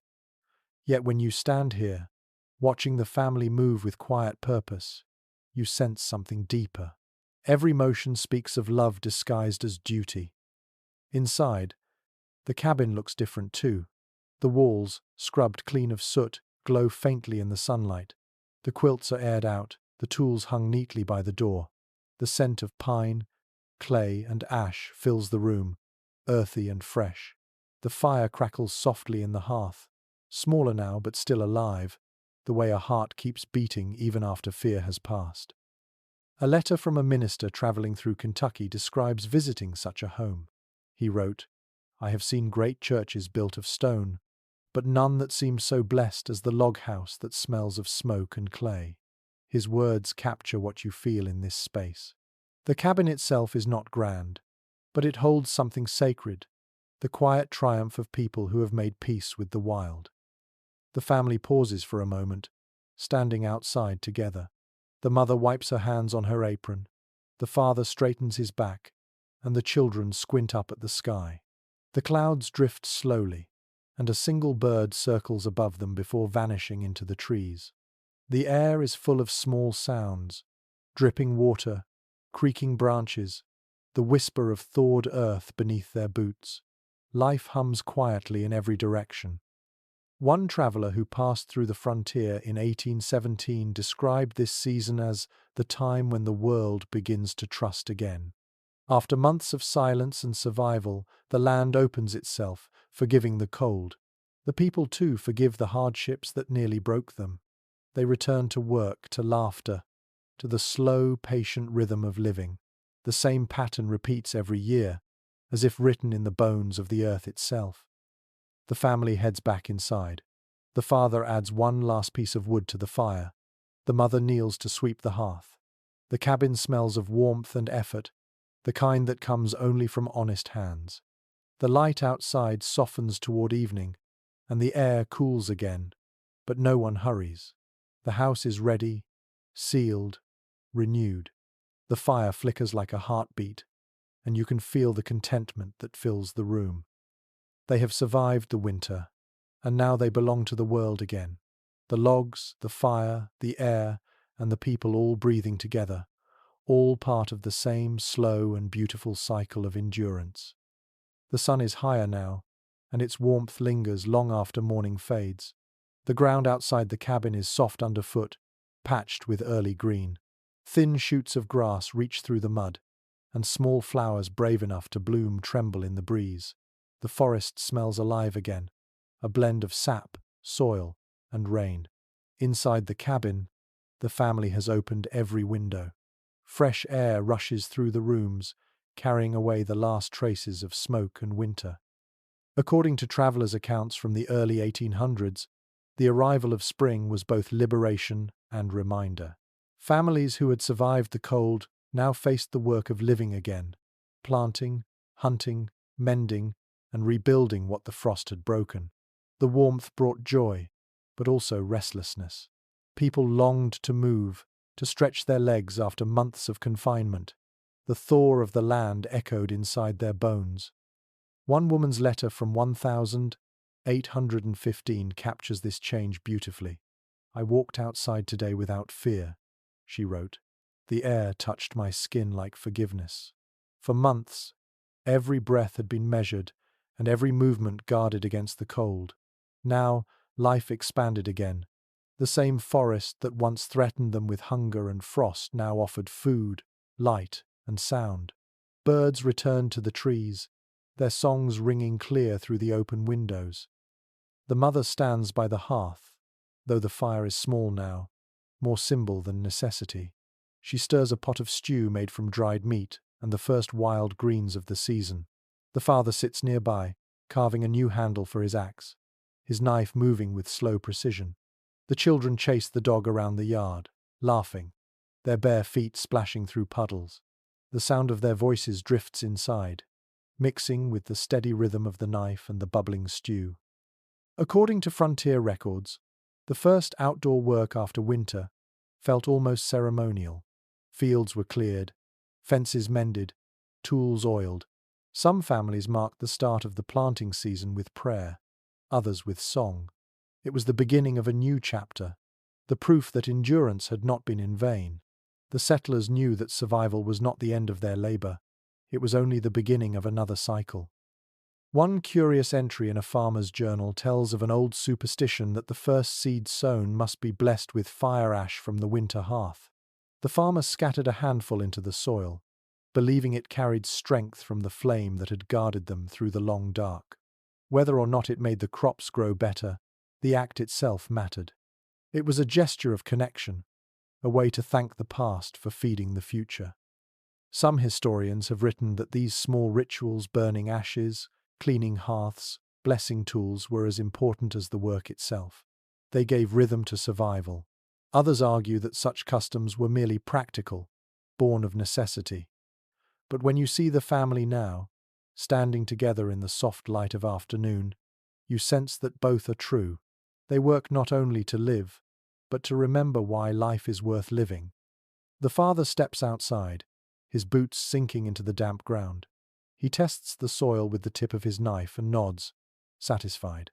The mother joins him, wiping her hands on her apron, her face soft with pride. The children run to them, carrying a handful of wildflowers as if to offer them to the earth itself. You can almost smell the sweetness of the blossoms, fragile yet stubborn, clinging to life like every soul that endured this place. According to oral histories passed down through frontier families, the first spring flowers were often pressed between pages of the family Bible. Some called them proofs of mercy. Each year's flower was saved beside the last, forming a record of seasons survived. Long after the cabins had crumbled, those faded petals remained in books and boxes, silent testimonies of endurance. One traveller who visited a pioneer home in 1820 described standing by an open window at dusk, watching the smoke from the hearth drift upward and disappear into the blue sky. He wrote, "The cabin breathes with the land again." That image lingers as you watch the family's home now. The smoke curls upward, soft and thin, blending with the clouds above the forest. It is not a signal of distress, but a sigh of peace. Inside, the fire glows faintly, and the smell of stew fills the room. The children's laughter fades into quiet chatter. The mother hums as she sets the table, her song rising and falling with the sound of the spoon against the pot. The father closes the door and leans his axe in the corner. The day's work done. The air inside is warm but fresh, a balance between home and world. A scholar once wrote that the frontier families lived in cycles of endurance and grace. Watching this moment, you understand why. The cold was their teacher, but the warmth was their reward. They did not fight nature. They moved with it, learned from it, and in doing so became part of its rhythm. The sun dips behind the trees, turning the sky to gold. Shadows grow long across the clearing. Inside the cabin, the family gathers around the table, their faces bright with the soft glow of firelight and peace. The first spring meal feels like a blessing earned one ember, one breath, one heartbeat at a time. You close your eyes for a moment and let the sound of their laughter and the scent of stew linger in your mind. It is the sound of survival turning into life again, gentle and unhurried. Outside, the night waits, but this time it feels kind. The season has turned fully now. The air is bright and soft, filled with the sounds of birds and running water. The ground that once froze solid beneath the cabin has warmed enough for the first green shoots to rise through it. The family wakes to light instead of darkness. For the first time in months, the windows are open wide. A cool breeze drifts through the room, brushing against the quilts and stirring the ashes in the hearth. The fire is almost out now, its work nearly done. According to letters written by settlers in the early frontier years, the end of the cold season felt almost like waking from a long sleep. The days stretched farther, and the rhythm of survival softened into something more like living. People smiled more easily. Neighbors appeared again on the horizon, walking across muddy fields with baskets or tools in hand. Each visit began the same way: a laugh, a hug, and the words, "We made it." One journal from 1817 describes this transformation in tender detail. "The cabin no longer smells of smoke but of earth," wrote a farmer from the Ohio Valley. "We have come out of the dark." The phrase feels both literal and spiritual. The fire that once guarded the family from death now flickers only for comfort. The heavy quilts are folded away, replaced by linen. The sound of the forest replaces the silence of snow. Every detail in this moment speaks of renewal. The mother kneels near the hearth, brushing away the last bits of ash. She smiles at the faint warmth that still lingers, the ghost of hundreds of nights spent beside it. The father steps outside, his shadow long in the morning light. He looks over the field beyond the trees, where the soil waits to be turned. The children run barefoot through the grass, shouting with laughter as they chase the dog through puddles. The cabin door stays open now, letting the whole world in. According to accounts from the period, spring was not a time of rest but of joy and movement. The work ahead was heavy, yet it no longer felt like survival. It felt like promise. The people who had spent months trapped by cold now filled their lungs with warm air, their eyes with color. They carried the memory of the fire within them, not as fear but as wisdom. They knew what it took to keep the flame alive, and that knowledge changed how they saw the world. One forgotten detail from a frontier woman's diary describes the moment she first hung her bedding outside in spring. She wrote that the quilts, stiff from smoke and use, fluttered like wings in the breeze. She called it the house breathing out. Her words linger as you look at the cabin now. Its walls no longer hold in the smell of smoke. They release it into the sunlight. The home has exhaled, and life has filled the space again. Some historians say that these early settlers developed a kind of seasonal faith. Winter taught humility, spring taught gratitude.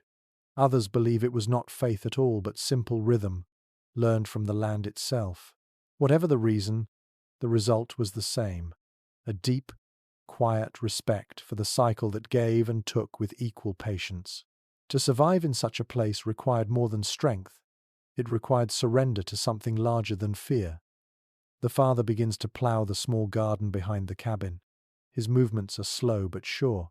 The mother scatters the last of their saved seeds, each one small and pale against the dark soil. The children help, patting the earth with their hands. Their laughter rises with the calls of returning birds. You can smell the soil, rich and damp, mixing with the faint sweetness of sap from the trees. The fire inside has burned low, but the world outside has caught flame with life again. One traveller's note from 1820 described watching a family like this and writing, "Their warmth has moved from the hearth into their hands." It feels true here. The fire that once kept them alive now lives in their labour, in the energy of planting, mending, and rebuilding. The cabin no longer stands as a shield against the cold, but as a part of the living landscape around it. The day passes gently. The light changes from gold to rose, and the first stars appear above the clearing. The family sits together outside now, the door open behind them, the cabin glowing faintly in the dusk. The father speaks softly, pointing at the horizon. The mother leans her head on his shoulder. The children watch fireflies blink in the tall grass. Even the dog is quiet, content in the cool air. According to a letter preserved in an archive in Pennsylvania, one settler ended her final entry of winter with a single line: "The fire has taught us how to wait." You can feel that truth in this quiet evening. The patience, the endurance, the calm acceptance of both cold and warmth, they are the gifts of the season that has finally passed. The last ember in the hearth fades into black, but no one moves to stir it. It has earned its rest. The night hums softly, filled with the music of water, insects, and wind. The air smells clean, alive, forgiving. You can almost feel the cabin itself relax, its logs warm from the inside, its silence filled not with fear but with peace. The family goes inside, closing the door gently behind them. The stars shimmer through the trees, and the breeze whispers through the cracks in the roof. The world has begun again. Now the night settles, soft and deep, wrapping the cabin in its familiar calm. The sounds outside drift into stillness, and the air inside feels warm even without the fire. You breathe slowly, your body sinking into quiet. The storm and frost that once ruled this world are only memories now. You can almost hear the echo of those long nights, the hiss of wood on flame, the creak of timbers, the steady heartbeat of life refusing to fade. Everything slows here. The walls breathe with the wind. The floor hums faintly under your weight. The darkness is not frightening but kind. It carries the peace earned through patience, through all the quiet rituals of survival. You feel the rhythm of centuries beneath this moment, the way countless others once sat by their fires, waiting for morning, whispering gratitude into the ash. The cabin has grown still again, but its warmth remains, invisible and strong. You can almost see the glow it leaves behind, floating softly through the room like memory itself. Outside, the moon rises, silver and forgiving. The stars shimmer over the fields, and the breeze carries the scent of thawed earth. You let your breath slow, the edges of thought dissolving into calm. The fire that kept you alive is gone, but its warmth stays with you, not in your skin but somewhere deeper. The world outside sleeps. The cabin dreams. And you, resting here in the quiet glow of what has been endured, feel the same gentle truth that carried them through. Warmth is not only fire, it is presence, patience, and the peace of knowing you have made it safely through the night.